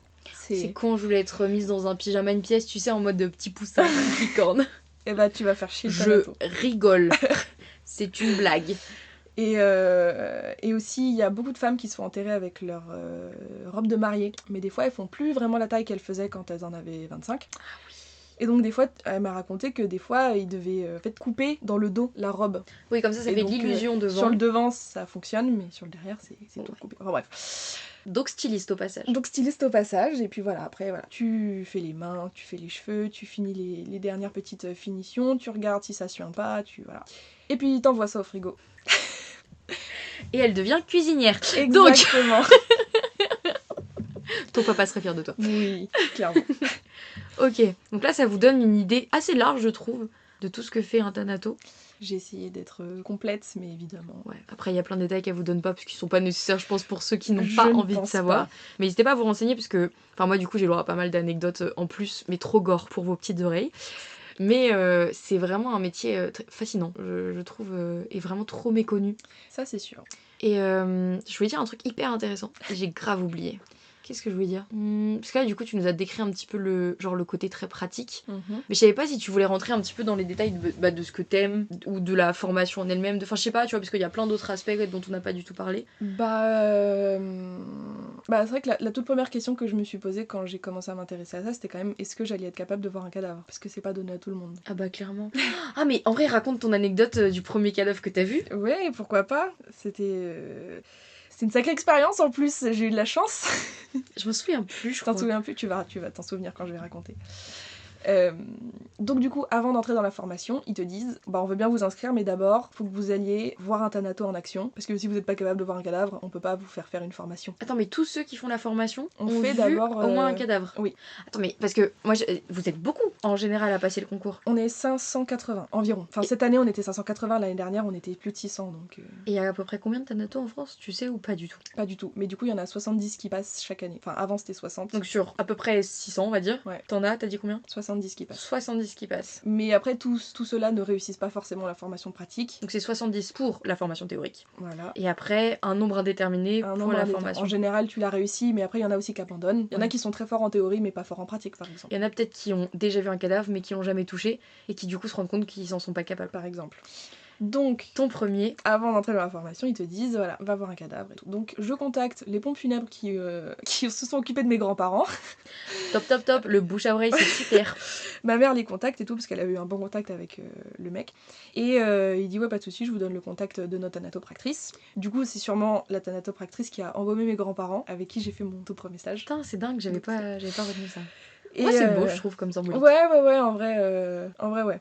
C'est... Bon, en plus, ouais, je sais pas, elle est super cool. Bref.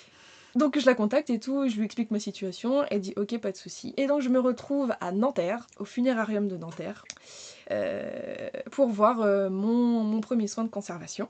Et donc j'arrive à Nanterre, j'arrive à l'accueil et tout, elle me dit ah oui, t'es la jeune fille qui vient voir le soin et tout, tatati tatata. Oui, c'est moi, on y arrive. Et là on est devant la porte, et elle me dit écoute, j'espère que t'es préparée. J'étais en mode wow, pourquoi? Genre calmos, c'est juste un cadavre, n'est-ce pas? C'est une phrase de fou déjà pour moi, mais c'est ok. Et elle me dit, écoute, là, il y a 3 thanatopractrices qui travaillent en même temps dans le bureau, enfin dans le labo, et les 3 cadavres sortent d'autopsie. Oh là là, Et- je me souviens, c'est bon. Et donc là, je fais genre, pardon. Juste petit point, tu fais une rapide explication de ce qu'est une autopsie au cas où. Oui, du coup, l'autopsie, c'est quand on connaît pas les causes de la mort, que ce soit criminelle ou médicale. Donc l'autopsie médicale, du coup, c'est demandé par le médecin ou la famille, et l'autopsie criminelle, c'est quand il y a un tiers qui est impliqué, et donc on veut trouver les causes et aussi l'identité de la personne qui aurait pu commettre le crime. Donc l'idée, en bref, c'est qu'on ouvre. On ouvre et on regarde tous les organes de très près, on fait énormément de prélèvements. C'est bon, je me souviens. Mais ça, je suis pas sûre qu'on puisse le dire, mais je me souviens parfaitement. Après, il y a parce que j'ai vu une autopsie aussi, donc c'est aussi différent de... Bon bref. Ouais. La conseillère funéraire me dit, est-ce que tu es prête? Il y a une poubelle dehors si tu veux vomir. D'accord. Topita. D'accord, madame. La porte s'ouvre et donc je tombe face à 3 cadavres qui, du coup, autopsiés, donc ils sont entièrement ouverts. Toi, t'as pas vu des morts. Toi, t'as vu des morts ouverts pour la première fois. Franchement... Non, mais au moins, t'avais l'estomac bien accroché quand même. Franchement, en fait, je suis entrée, du coup, en plus, elle était tout au fond, elle, donc j'ai vraiment traversé toute la salle avec les 3 cadavres ouverts Moi, je autour me de moi. serais évanouie. Et alors, trigger warning. Panneau, attention. Panneau, attention, je vais dire des... Après, à ce stade, je pense que franchement, ils sont ok. Ouais, mais je vais dire des trucs gore. Comme ça. Essaye de le dire avec des mots qui sont pas trop traumatisants quand même. Ok, donc, le premier, c'était chill, il était pas trop ouvert, elle était en train de faire un peu la fin, quoi. Le deuxième, il était ouvert du menton jusqu'au pubis. Oui, donc en bref, tout était ouvert. Tout était ouvert, et du coup, c'était, pour moi en tout cas, absolument fascinant de voir l'intérieur de la gorge. C'est vrai que j'ai jamais réfléchi à ça. C'était du menton au pubis, quoi, donc... en fait, tout l'intérieur du cou était visible. Et Oui. c'était... Ça, tu vois, moi, ça me met pas à l'aise. Et pendant l'autopsie, il coupe une partie des côtes, là où il y a le sternum, pour atteindre tout ce qui est cœur et poumon. Donc tu vois vraiment tout. En fait, c'est vraiment le mannequin qu'on a dans notre salle de physique-chimie, où on voit l'intérieur de chaque muscle, chaque organe. C'est exactement T'as vu ça, mais en vrai. C'est ça, globalement c'est ça. Et donc... Et elle le dit avec un immense sourire, les gars. Parce qu'en fait c'était... Non, mais c'est fascinant. C'était fascinant. Enfin, honnêtement, tu vois, on parle des morts, mais concrètement, les médecins, les chirurgiens, ils sont aussi fascinés par le fonctionnement du corps humain. Exactement, tu peux pas t'intéresser...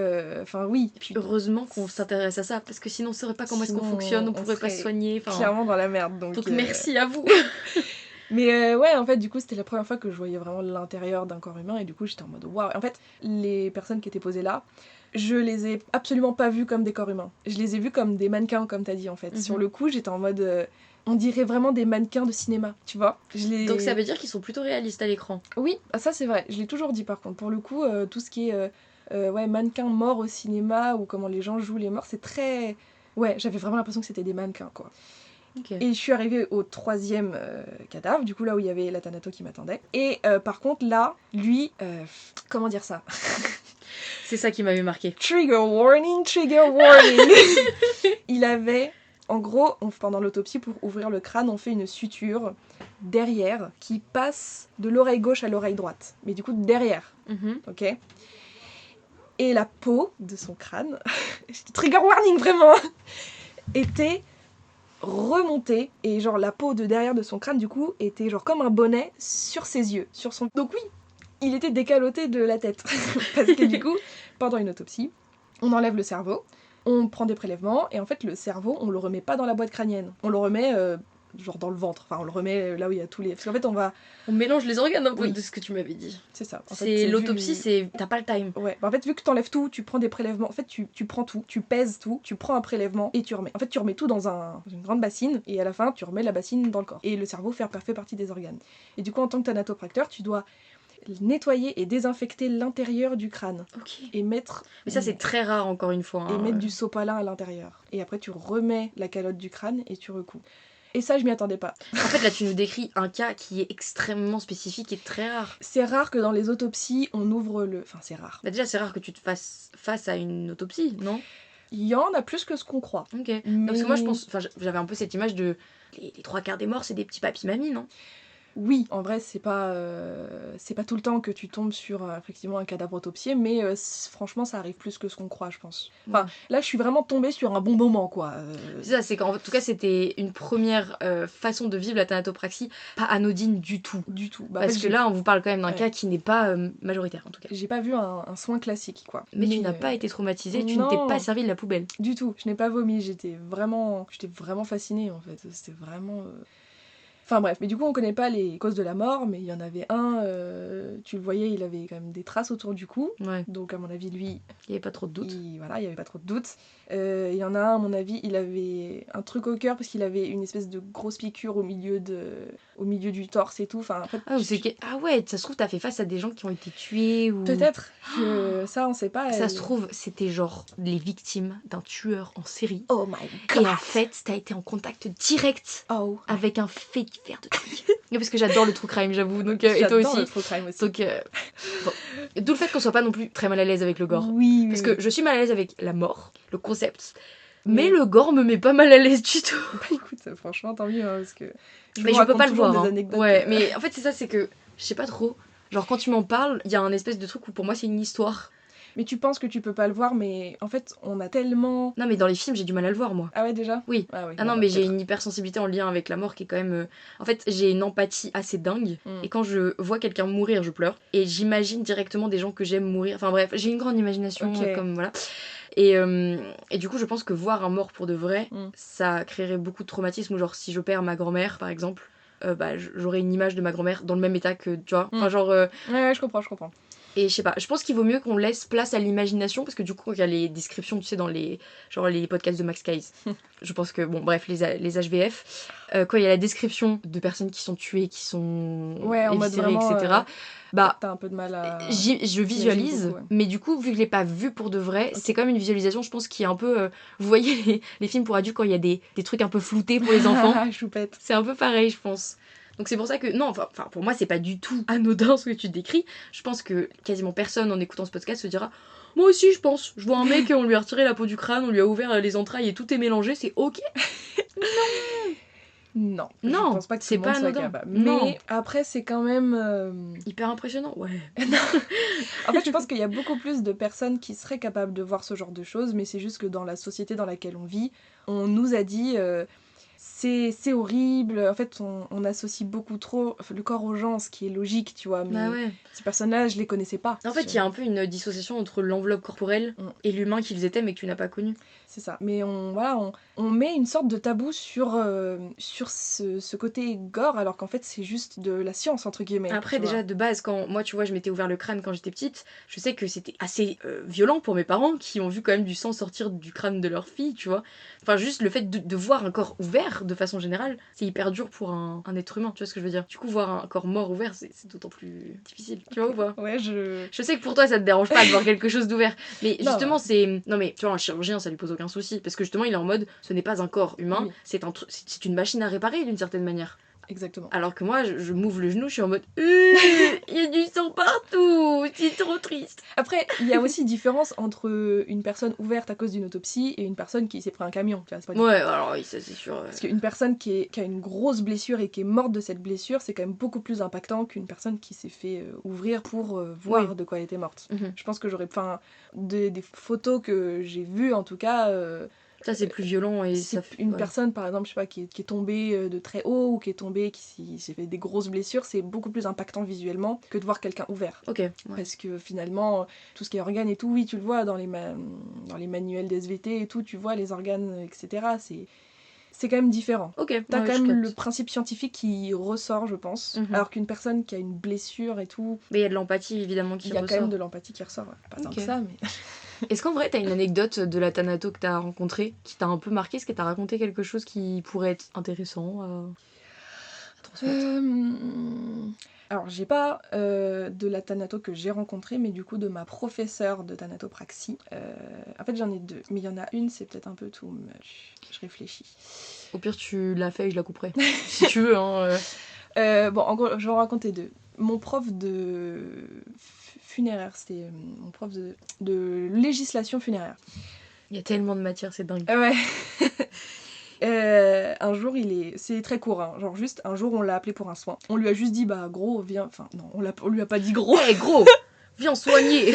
On lui a dit Limite, wesh, gros. wesh gros viens faire un soin au labo là. Non, on lui a dit bah viens faire un soin à cette heure-là dans ce labo là. Il a dit ok et on lui a rien dit plus.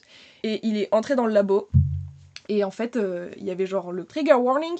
Il y avait le corps et la tête du mec était posée sur une table à côté. Il l'avait pas prévenu qu'il était décapité. Non. Et le mec est entré dans le labo et c'était genre en plein milieu, genre il y avait le corps et il y avait la tête posée à côté sur une table, genre. Oh, waouh. Et genre... Et c'était là en mode, ok, merde. Voilà. Et mon autre prof de Thanato, en fait, elle fait des tops. Oui, alors voilà, on s'amuse comme on peut, hein. Donc elle avait fait le top des pires vêtements à mettre. Ok. Et elle avait fait le top des pires morts. Oui, c'est horrible. Enfin, mais... C'est trop fun le monde des Thanatos. Quelle est la pire mort que tu as connue? Alors, moi, en vrai, c'est horrible. Et elle nous dit, ouais, la mort la plus conne que j'ai pu voir, c'est un chasseur qui part chasser illégalement, évidemment, de nuit, après avoir trop bu avec ses potes. Oula. Et en fait, il chasse le canard. Le canard tombe dans une flaque d'eau. Le mec veut l'attraper, tombe, et est tellement bourré qu'il se noie dans la flaque d'eau. Et ses potes sont tellement bourrés qu'ils n'arrivent pas à le sortir de la flaque d'eau. Attends, il s'est noyé dans Il la s'est noyé flaque d'eau. dans une flaque d'eau parce qu'il ne pouvait pas se relever, genre. Est-ce que c'est dans le... Tu sais, il y a un... Comment ça s'appelle? Il y a un peu un top comme ça des pires morts. Tu sais, comme Oui. l'histoire du mec qui avait lancé un bâton dynamite et son chien il allait le chercher, il l'a ramené et les deux ont explosé ensemble. Oui. Bah c'est ce genre de truc, mais là du coup c'était personnel à elle parce que elle voilà, elle l'avait fait. T'imagines, genre t'apprends ton daron il est mort comme ça. Et donc ouais, ses potes étaient tellement bourrés qu'ils ont même pas pu le relever. Donc le mec s'est noyé dans une flaque d'eau. Voilà.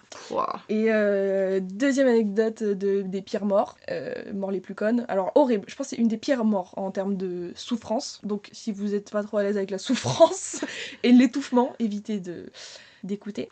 Un mec qui part à la retraite, qui était patron d'une usine avec des silos à grains. Ah. Tu vois ce que c'est un silo à grains? Non. C'est là qu'on stocke les graines, donc le blé, le maïs et tout. Ouais. C'est des grands silos en métal immenses qui Ma font prof une de vingtaine. carto me détesterait. Il y a écrit silo partout sur les cartes. J'étais là en mode un silo, c'est-à-dire. Mais c'est parce que j'ai écrit SC du coup. Et c'est des énormes, tu sais, ça fait genre 20 mètres, tu vois, genre c'est immense. Et il part à la retraite, pot de départ, il boit trop, à chaque fois c'est à cause de l'alcool. Hein. Ne buvez pas les enfants. L'alcool est à boire avec modération. Exactement. Il boit trop, donc c'est son départ à la retraite. Hein. Il monte sur un silo, il tombe dedans, il s'étouffe dans les grains. Dans les grains. En fait... Mais ça devait être tellement long. Mais c'est comme la flaque d'eau, c'est quand même... comme la flaque d'eau, c'est... En fait, quand tu tombes dans un silo à grains, tu ne peux pas survivre, tout simplement. Parce qu'en fait... il y a une trop grande densité. Ouais, le fait, les graines et tout, c'est comme se noyer, mais tu t'étouffes en aspirant des grains de maïs, quoi. Oh waouh. Bref, buvez pas d'alcool trop souvent. Près de silos ou de flaques d'eau. Près de silos à grains et surtout, ouais. Buvez dans un salon où il n'y a rien autour de vous. Voilà. Mais elle m'a dit, à chaque fois qu'il y a des morts stupides, c'est l'alcool. Genre... Ouais, parce qu'on perd nos moyens et donc... C'est ça. D'où le fait que je sois pas très à l'aise avec l'alcool non plus. C'est ça. Non, mais elle m'a raconté des trucs, genre vrai... Elle a embaumé genre 2 jeunes, ils se sont juste genre jetés à l'eau parce qu'ils avaient trop bu et ils sont morts. Genre, enfin, c'est des trucs tellement simples et futiles. Enfin, c'est... Buvez chez vous. Ouais, vraiment. Et dans un cadre où il y a des gens qui sont sobres surtout. C'est... Enfin, bref. Donc, ouais. Voilà. En fait, je pense que c'est ça, c'est que je crois qu'à ta place, je pourrais pas m'empêcher de me dire, putain, ce mec, il a potentiellement une femme, des enfants. Il a une vie. En fait, il a une vie, alors que toi, je sais que tu dissocies un peu, du coup, le corps que tu vas soigner pour le bien-être de... Enfin, juste la beauté du fait de faire attention au corps, quoi. Alors que moi, je serais forcément là à réfléchir à 1000 trucs. Et je crois que j'y arriverais pas. Et forcément, il y a une espèce de projection. Ouais, je comprends. Bah oui, quand il y a beaucoup de thanatos qui peuvent pas embaumer les enfants s'ils ont des enfants eux-mêmes du même âge, par exemple. Ouais, c'est hyper logique. Parce qu'après, du coup, tu rentres chez toi. Ouais. Parce que c'est vrai, ça. Est-ce que t'as eu un peu l'occasion... Bah, du coup, t'as quand même passé quelques jours auprès d'une thanato. C'était pas trop dur de retourner dans le monde des vivants après et de justement faire la part des choses? Ce qui est sûr, c'est que j'ai pas rêvé de cadavre. Genre, j'avais très peur de fixer des images dans mon... Genre, par exemple, les 3 personnes autopsiées que j'ai vues, je me suis dit, imagine, je fixe, c'était ma plus grande peur quand j'ai commencé la thanatopraxie. Je fixe ces images et je les garde à jamais dans ma tête. Ça Et aurait j'en été rêve horrible. et je passe mon temps à ne voir que ça. Pas du tout, ça s'est très bien passé. Ouais, donc vraiment, t'arrives à dissocier Ouais. et à vivre donc ta vie au travail. Oui. Et tu rentres chez toi et tout va bien, tu n'es pas traumatisé Tout par ce va que t'as vu. Après, voilà, moi quand j'ai travaillé aux pompes funèbres, j'ai vu que des gens, que des vieilles personnes qui sont mortes de maladie, donc j'ai pas vu de trucs très violents. Et faut dissocier, après, voilà, pour faire du bon travail aussi, il faut avoir quand même un minimum d'empathie, parce qu'il faut se dire, voilà, cette personne-là, et bah, dans 3 heures, il y a sa femme qui va venir et je veux qu'il soit beau pour sa femme, tu vois. Donc, C'est ça qui est assez drôle parce que Lana a fait quand même un métier plein d'empathie, enfin cette idée de faire attention aux morts, etc. Tu peux me rappeler pourquoi est-ce que tu ne travailles plus en pompe funèbre ou pas? arrête. Non, pardon, mais fallait que je... Parce que là, pour l'instant, vous avez parlé beaucoup de la thanatopraxie. Mais le métier dans les pompes funèbres qu'elle a fait, ça n'a pas grand-chose à voir en soi. Enfin, tu Non. vois, en lien avec les morts, encore une fois. Mm. Mais c'est pas la même chose. J'étais conseillère funéraire, donc j'étais en contact avec les familles en deuil. Donc, Donc pas les pas cadavres. des morts. On se Enfin, rappelle, des vivants. J'avais une partie où je m'occupais de la chambre mortuaire, donc là j'étais en contact avec les cadavres, enfin les défunts, et donc je les mettais en place dans les salons pour faire les visites, etc. Donc ça, c'était la partie que je préférais. Parce qu'il y avait les morts. Voilà. Et de l'autre côté, je devais faire des dossiers avec des familles, C'est tout le côté un peu plus administratif, quoi. tout le côté administratif, et puis échange, parce que les personnes, tu dois poser des questions sur ce qu'ils veulent pour leur cérémonie, etc. Et je n'étais pas du tout dans mon élément. Et donc je n'ai pas continué mon CDD au pompes funèbres puisque on m'a reproché du coup de manquer d'empathie et de ne pas être à l'aise avec les gens en deuil. Et je suis d'accord. En fait, j'étais pas. C'est pas que je manque d'empathie, c'est juste que je dis des mots qui sont pas appropriés. Genre cool. Enfin, j'ai pas dit cool, mais genre. Non, mais je pense que t'étais un peu à essayer de relativiser, genre rendre le truc un peu moins lourd. Alors que non, il faut Déjà, pas. j'étais tellement stressée. En même temps, c'est hyper dur. Genre là, toi, tu veux faire un métier en lien avec des personnes qui ne peuvent plus parler. Juste, tu fais la transition, en fait. T'es Ouais. pas là avec les familles en mode courage, Ouais, c'est ça. Non, mais... toutes mes condoléances. Tu dois faire attention à ton choix de mots tout le temps, tu dois faire attention à tes expressions, à tes manies, et tout ça, moi je pouvais pas penser à tout ça en même temps, et du coup, j'ai fait des trucs, et après on m'a dit, Lana, faut pas faire ça devant les familles. Et j'ai fait genre, ah bon, qu'est-ce que j'ai fait? Pardon. Et c'est pour ça, en fait, il y a tellement de métiers dans le milieu de la mort qui demandent quand même des... Bah en fait, quand t'es Des avec les capacités familles en très deuil, différentes. faut être capable d'empathie sans être une éponge émotionnelle. Et il faut être capable de bien choisir ses mots, et tout ça, moi, j'en étais pas capable. Donc j'étais très très bien à faire mes visites et à placer les morts dans les salons, mais j'étais pas capable du reste. Donc je fais preuve d'empathie envers les morts, mais j'ai beaucoup de mal avec les familles. Je suis très triste pour eux, tu vois. Évidemment. Mais c'est la façon dont je le ressors qui fonctionne pas, quoi. T'es le genre de personne qui essaye un petit peu de rendre l'atmosphère moins lourde et c'est pas le moment, quoi. C'est pas trop le moment. Bah, je leur faisais pas des blagues non plus, quoi, mais... Je pense que j'aurais été capable de faire des blagues. Bah, le sourire nerveux, ça, on me l'a reproché Ouais. aussi. Hein. J'étais en mode, genre, Lana, arrête de sourire. Et j'étais en mode, Mais j'essaye de rendre le truc un peu plus cool, en mode je suis votre rayon de soleil. non, mais c'est terrible. Mais voilà, alors que dans ma petite morgue, j'étais là. Tu sors Francis, je sais pas quoi, tu le mets dans le salon numéro 2, tu lui mets la couverture et tout, tatata. Oui, bonjour Francis. Bah, je parlais à mes morts. Hein. Bonjour monsieur Francis, ça va vous êtes prêts pour votre petite présentation? Allez, c'est parti, on vous met la Je petite parlais à mes morts. C'est... Bah ouais. Non, mais ouais, c'est ok. En fait, j'aime être seule. Et en fait, c'est comme si j'étais seule, mais pas seule. Mais les gens, ils peuvent pas me répondre. Ok. Non, mais ça, t'as fait quand même plusieurs métiers dans ce milieu-là. Ce qui montre que t'es vraiment pas mal à l'aise. Oh, il y a une anecdote que je trouve que ce qui pourrait être cool que tu racontes. Laquelle? C'est. Oui, en vrai, je pense que ça va. Le mec qui est resté longtemps dans les pompes funèbres. Oui, ouais. On reçoit du coup une lettre, un mail du préfet. Qui nous dit on réquisitionne un des frigos de votre pompe funèbre pour un cadavre X, donc non identifié, retrouvé carbonisé. Voilà. Et le temps de l'enquête, il est resté plus de 2 mois dans les frigos. C'est si long. Et donc il n'était pas totalement carbonisé, donc il restait quand même pas mal de chair. Et c'était la décomposition pure et dure. Ce qui montre l'utilité du métier que tu veux faire. Exactement, mais du coup, on peut pas faire de soins si l'enquête n'est pas finie. En gros, sur le certificat de décès, t'as une case qui s'appelle obstacle médico-légal. Et c'est une case qui, si elle est cochée, on ne peut rien faire tant que l'enquête n'est pas finie. Tant qu'on n'a pas une lettre qui dit l'obstacle médico-légal est levé, vous avez autorisation de faire des soins. Cette personne X, du coup, est restée dans le frigo pendant un bon bout de temps. Et on a relancé la gendarmerie, etc. en mode...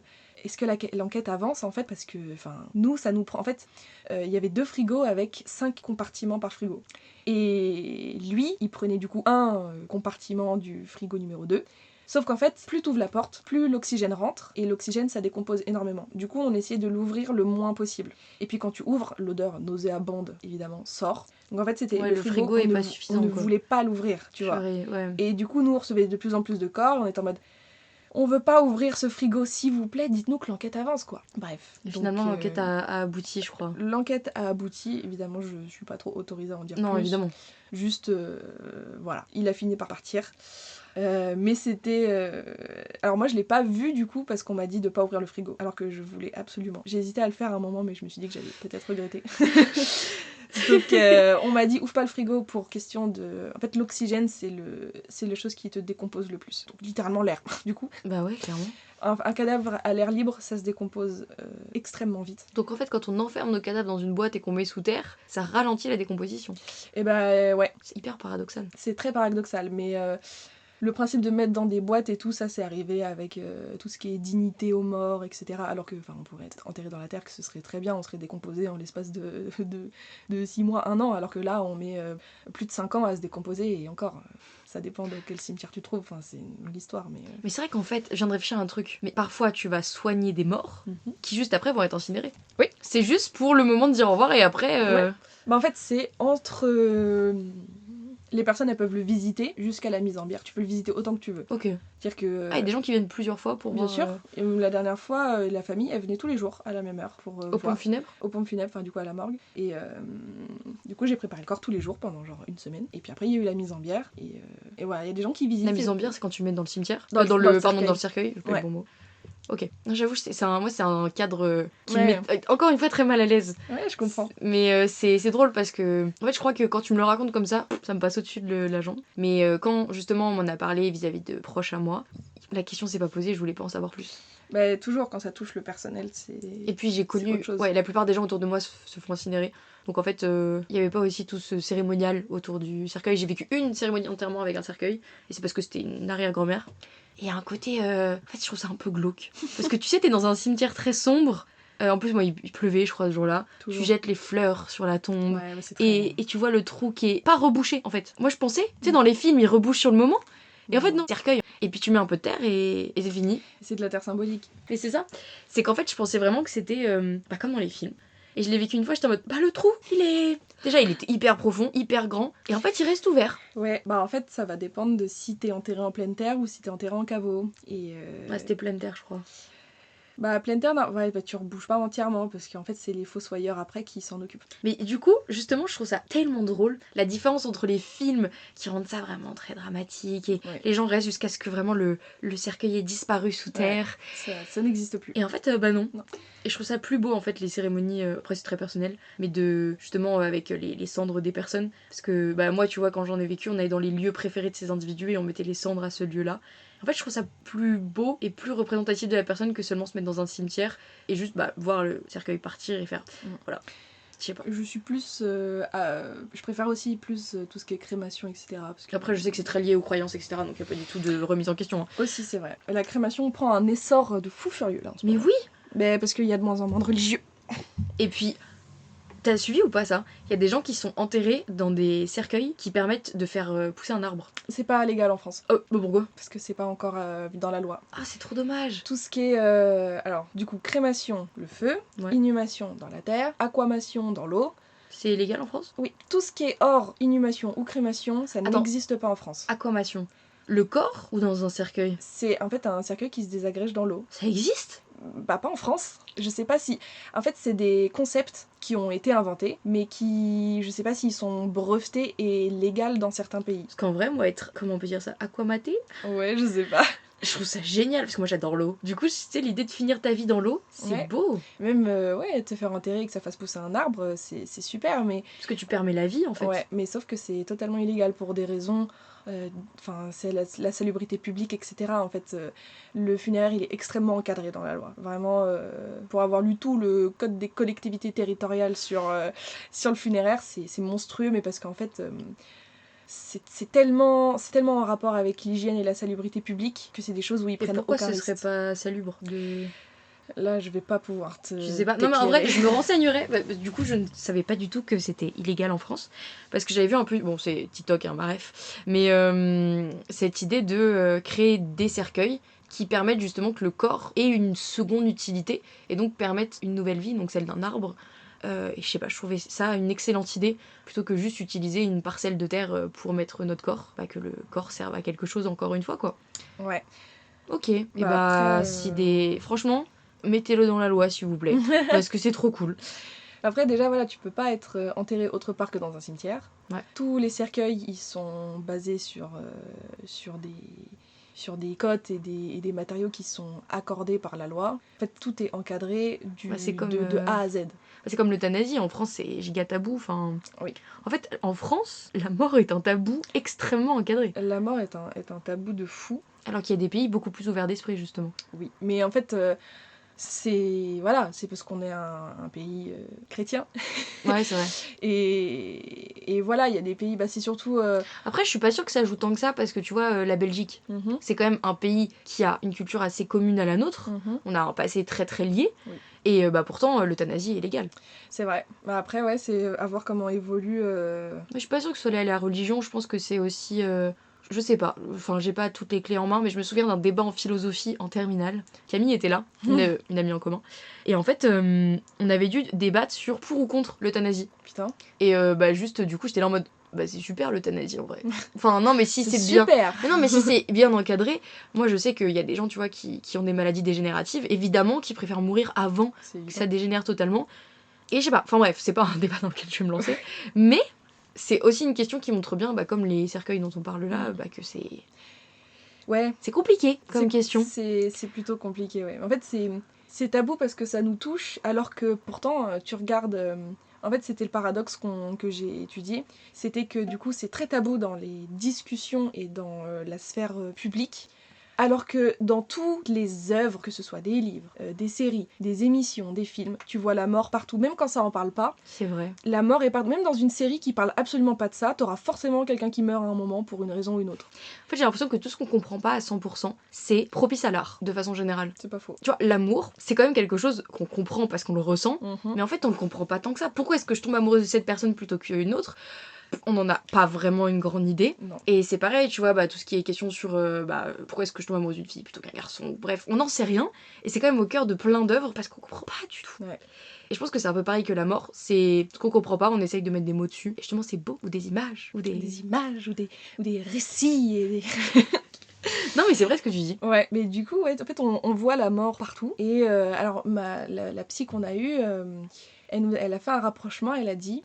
En fait, on cherche de plus en plus à voir des images choquantes dans notre génération. C'est vrai. On cherche de plus en plus l'adrénaline de voir des choses de plus en plus violentes et extrêmes. Parce que justement, on ne voit plus de cadavres, nous, puisque la veillée n'existe plus et parce que tout est encadré. En fait, notre génération... Il y a des gens peut-être qui verront jamais cadavre de leur vie parce que tout simplement tout est encadré et régulé, tu vois. Genre, on t'empêche au maximum de voir un corps mort parce qu'on pense que ça peut choquer, ce qui peut choquer en effet. Mais du coup, vu qu'on n'a jamais vu ça en vrai, et bah du coup, on cherche de plus en plus à se nourrir d'images extrêmes parce qu'on n'est pas confronté à la mort comme l'ont été confrontés nos ancêtres. Ok, du coup, attends, juste, t'as une psy qui est là pendant tes cours ? Oui, en fait, elle nous a... j'ai appris beaucoup de deuils différents suivant plusieurs psychanalystes. Ok. Ouais. Elle nous apprend Une question qui tombe tout le temps au concours, qui est pas tombée cette année par hasard, tiens d'ailleurs. Évidemment. Évidemment. Ils sont foutus de ta gueule cette année. Genre, c'était le rôle de la thanatopraxie dans le deuil. Comment la thanatopraxie, ça aide les gens à faire le deuil. Ok. Donc voilà, avoir une image apaisée, tatati tatata, bon tout, on en a déjà parlé, mais voilà. Donc plein de questions comme ça, un peu psychophilo, tu vois. Et elle nous aide aussi, nous, à nous dire, elle nous disait des trucs du genre, voilà, faut séparer, mais faut aussi être empathique, et il faut se protéger soi-même, il faut faire des choses faut faire des choses à côté, faut garder un cercle social, voilà. Et vous avez un suivi psy quand vous êtes thanato? Non, pas spécialement. Parce que tu vois, je sais qu'un psychologue a forcément un psychologue. Ah oui. Et du coup, je me demandais si le thanato, parce qu'il voit quand même des choses qui peuvent être traumatisantes, bah justement, quand tu décrivais les morts vraiment très marquantes, bah pour moi, il y avait potentiellement cette question du psy, mais du coup, non. Je pense que c'est mieux. En fait, ce que je veux dire, c'est que c'est pas obligatoire. C'est pas obligatoire. C'est recommandé, je suppose. C'est recommandé. Comme faire beaucoup d'exercices physiques, c'est très recommandé parce que c'est un métier qui est très physique au niveau surtout du dos et tout. Du coup, c'est recommandé de faire beaucoup de sport pour rester musclé et ne pas se faire mal. Logique. C'est fait pour toi, hein. En mode musclore. Yeah. Mais elle était très gentille, cette prof, elle nous a appris plein de trucs. Donc... J'ai eu l'impression que t'avais 1000 cours différents. J'avais psycho-thanato, réglementation, j'ai eu de la gestion d'entreprise, beaucoup d'anatomie, de la médecine légale, parce que du coup je dois être capable de reconnaître un meurtre, simplement.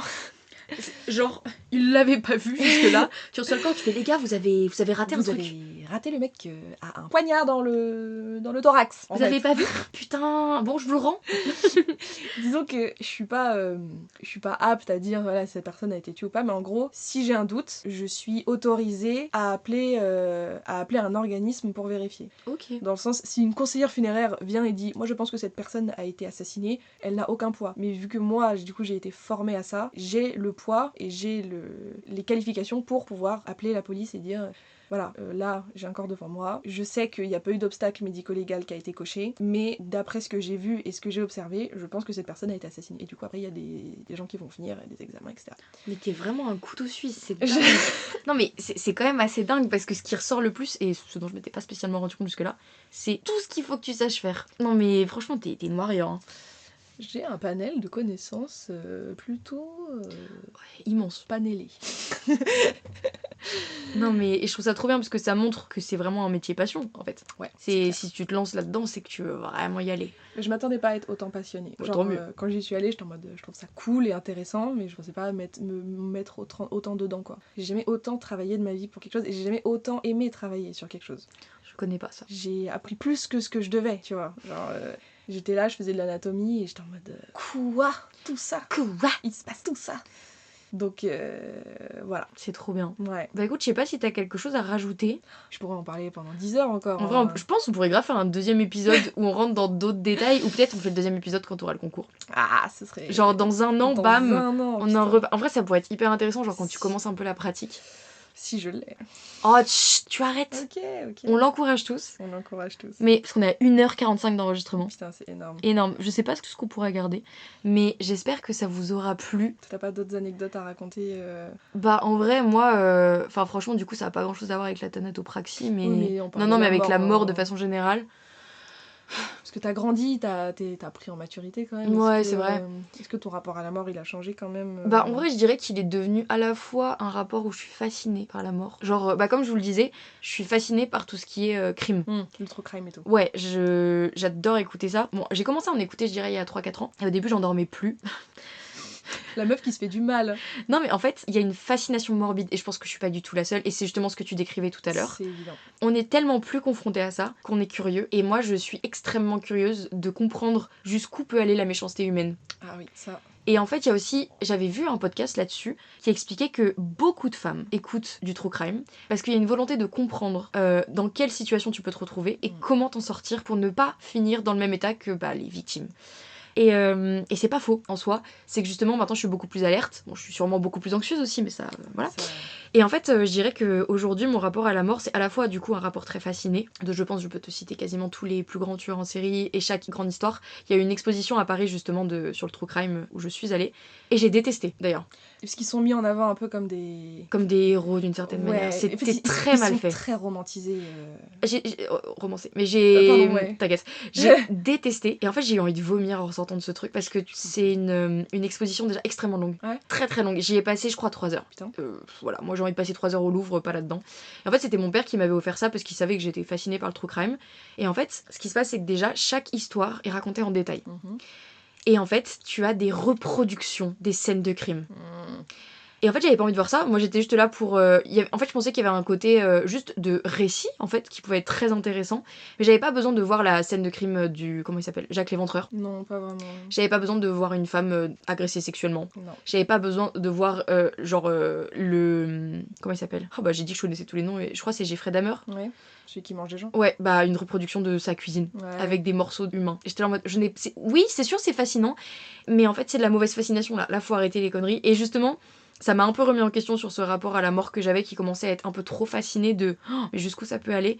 Enfin, ils ont quand même osé reproduire un cadavre éviscéré. Hein. C'était horrible. Et c'était interdit aux moins de 13 ans, je crois. Putain. Il y avait des gosses dans la salle. Bref. Donc je reste assez mitigée là-dessus, mais bref. On va dire que je suis de moins en moins fascinée par ça parce que j'ai un peu compris le côté très morbide en fait que ça pouvait atteindre. Et sinon, je reste terrifiée. C'est-à-dire que mon rapport à la mort reste de la peur pure et dure de moi mourir parce que je sais pas ce qui m'attend derrière. Et du coup, moi, l'inconnu me terrifie de façon générale. Et surtout la mort de mes proches. Je sais pas si t'as ça, mais moi, je m'imagine très souvent mourir. Et j'imagine souvent la réaction de mes proches. Ah ouais ? Et j'imagine aussi la mort de mes proches et comment est-ce que je réagirais. Qu'est-ce que ça changerait dans ma vie. Bon bref, j'ai un cerveau qui fonctionne peut-être un peu trop. Un peu, peut-être. Mais tout ce que je sais, c'est que c'est une grande peur. Et je crois que ça fait partie de mes phobies, en fait, la mort. C'est dingue. Et limite, tu vois, j'ai très peur de mourir parce que c'est con d'arrêter la vie. Je trouve ça nul. Mais je crois que j'ai plus peur de rester en vie et de voir les gens que j'aime mourir. Ah oui, ça. Parce qu'en fait, ça laisse un vide existentiel. Déjà, moi, quand je perds des amis parce que ça marche plus, ou quand je vis une rupture amoureuse, c'est très violent parce que je suis en train de dire au revoir à quelqu'un que j'aime, mais qui reste en vie. Donc en vrai, chiant, mais il fait sa vie de son côté. C'est pas non plus très grave. Enfin, dans le sens où il a encore la chance de vivre. Mais quand je dois dire au revoir à quelqu'un et me dire non, mais là, il ne fait plus partie de mon univers, mais il fait plus partie de l'univers tout court. Ouais. En fait, j'arrive pas, ça crée un vide existentiel. Et ça me met tellement mal à l'aise que je n'y réfléchis plus. Genre, juste, soit j'y pense d'un point de vue un peu, oh, c'est fictionnel, c'est pas grave. C'est une histoire qu'on me raconte. Soit quand ça m'atteint, ça m'a pas atteint beaucoup de fois. Mais je crois que je reste dans le déni en fait. Ouais. Bah en fait, quand tu comprends pas, Je comprends pas, je peux pas process. Ouais. J'ai un cerveau très pragmatique, très logique. Si tu m'expliques et qu'il y a une réponse logique, je comprendrai. Bah, comme tout ce que tu m'expliques, moi, ça me met pas mal à l'aise parce que c'est logique. Quand ça atteint mes sentiments, je suis juste en mode. Je comprends pas, c'est pas grave. Et bah, dingue, je m'en rendrai compte. Tu construis un mur. Après, bon, évidemment, tu vois, là, la personne que j'ai perdue récemment, je ne processe pas l'information. J'ai pleuré sur le coup et depuis, je ne comprends pas. Parce que je n'ai pas vu le vide qui a été créé par cette personne. Ouais. Donc en soi, en fait, c'est très étrange, mais c'est une peur que je fuis, en fait. C'est un peu comme la claustrophobie. Je sais que j'ai peur, je vais pas dans les endroits resserrés. Bah voilà. Du coup, ouais, en vrai, sur le principe, c'est assez logique. Donc je sais que c'est pas sain du tout le rapport que j'ai à la mort, donc c'est pour ça que je trouve ça cool d'un peu de debunk tout ça, en parlant juste juste d'une réalité physique et corporelle qui est que au bout d'un moment, le corps il peut pas tenir. C'est scientifique. Bah c'est ça. Et justement j'aime bien la façon dont tu l'abordes parce que même si je n'arrive pas à être rationnelle, en fait c'est factuel, c'est juste au bout d'un moment ça fonctionne plus et en fait c'est juste des réactions chimiques, c'est juste des trucs de fou qui se passent dans notre corps et au bout d'un moment le corps il fait bon les boys j'ai tout donné mais on va aller faire une petite sieste et pas sûr de me réveiller. Globalement c'est un peu ça. Mais ouais non j'ai pas un rapport dingue à la mort, ça me fait bader en fait. Je suis un peu là en mode nul. Du coup j'évite de m'approcher de tout ce qui peut risquer de me tuer. Non mais genre de tomber dans les extrêmes, c'est ça que je veux dire. Ah, genre te lancer sur une tyrolienne sans poulie. Ça t'avais pas peur de mourir je te déteste. Ok, je propose qu'on termine le podcast là-dessus, comme ça on termine un peu en légèreté pour ceux qui auront tenu jusque là. Il y a un monde où je divise en 2 podcasts. Et du coup, cette anecdote de tyrolienne, j'ai trop honte. Tu m'as vraiment lancé sous le bus en mode démerde-toi. Mais c'est trop conne. Non mais franchement, je vous jure que je suis un peu intelligente quand je veux. Mais c'était quand? C'était l'été dernier. On était à La Rochelle. Ouais, on était à La Rochelle pour voir Camille. Donc on était Camille, Jeanne, Lana et moi. De toute façon c'est très simple, on est toutes les 4 fourrées ensemble quasiment tout le temps. Donc les anecdotes se passent souvent quand on est toutes les 4. Et donc on est à La Rochelle pour voir Camille. Camille qui s'est fait un gigapote. Et je veux qu'on fasse un podcast où on parle de ce gigapote. Ce serait trop drôle. En vrai, on peut grave donner son surnom, Kayakman. Kayakman.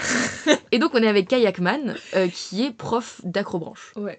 Et donc, il nous emmène à l'acrobranche, c'est trop bien. Et il décide de nous faire le moment tuto. Mais en fait, on n'écoute rien parce que Camille passe son temps à vanner Kayakman. Donc, on n'a pas la petite introduction. Je suis la seule à écouter. Moi, Alors, j'ai rien c'est écouté, tout. j'ai un trouble de l'attention, les gars, me faites pas chier. Je n'ai pas écouté. Oui, bah ça s'est vu, oui. Jeanne et moi, on était là en mode tu.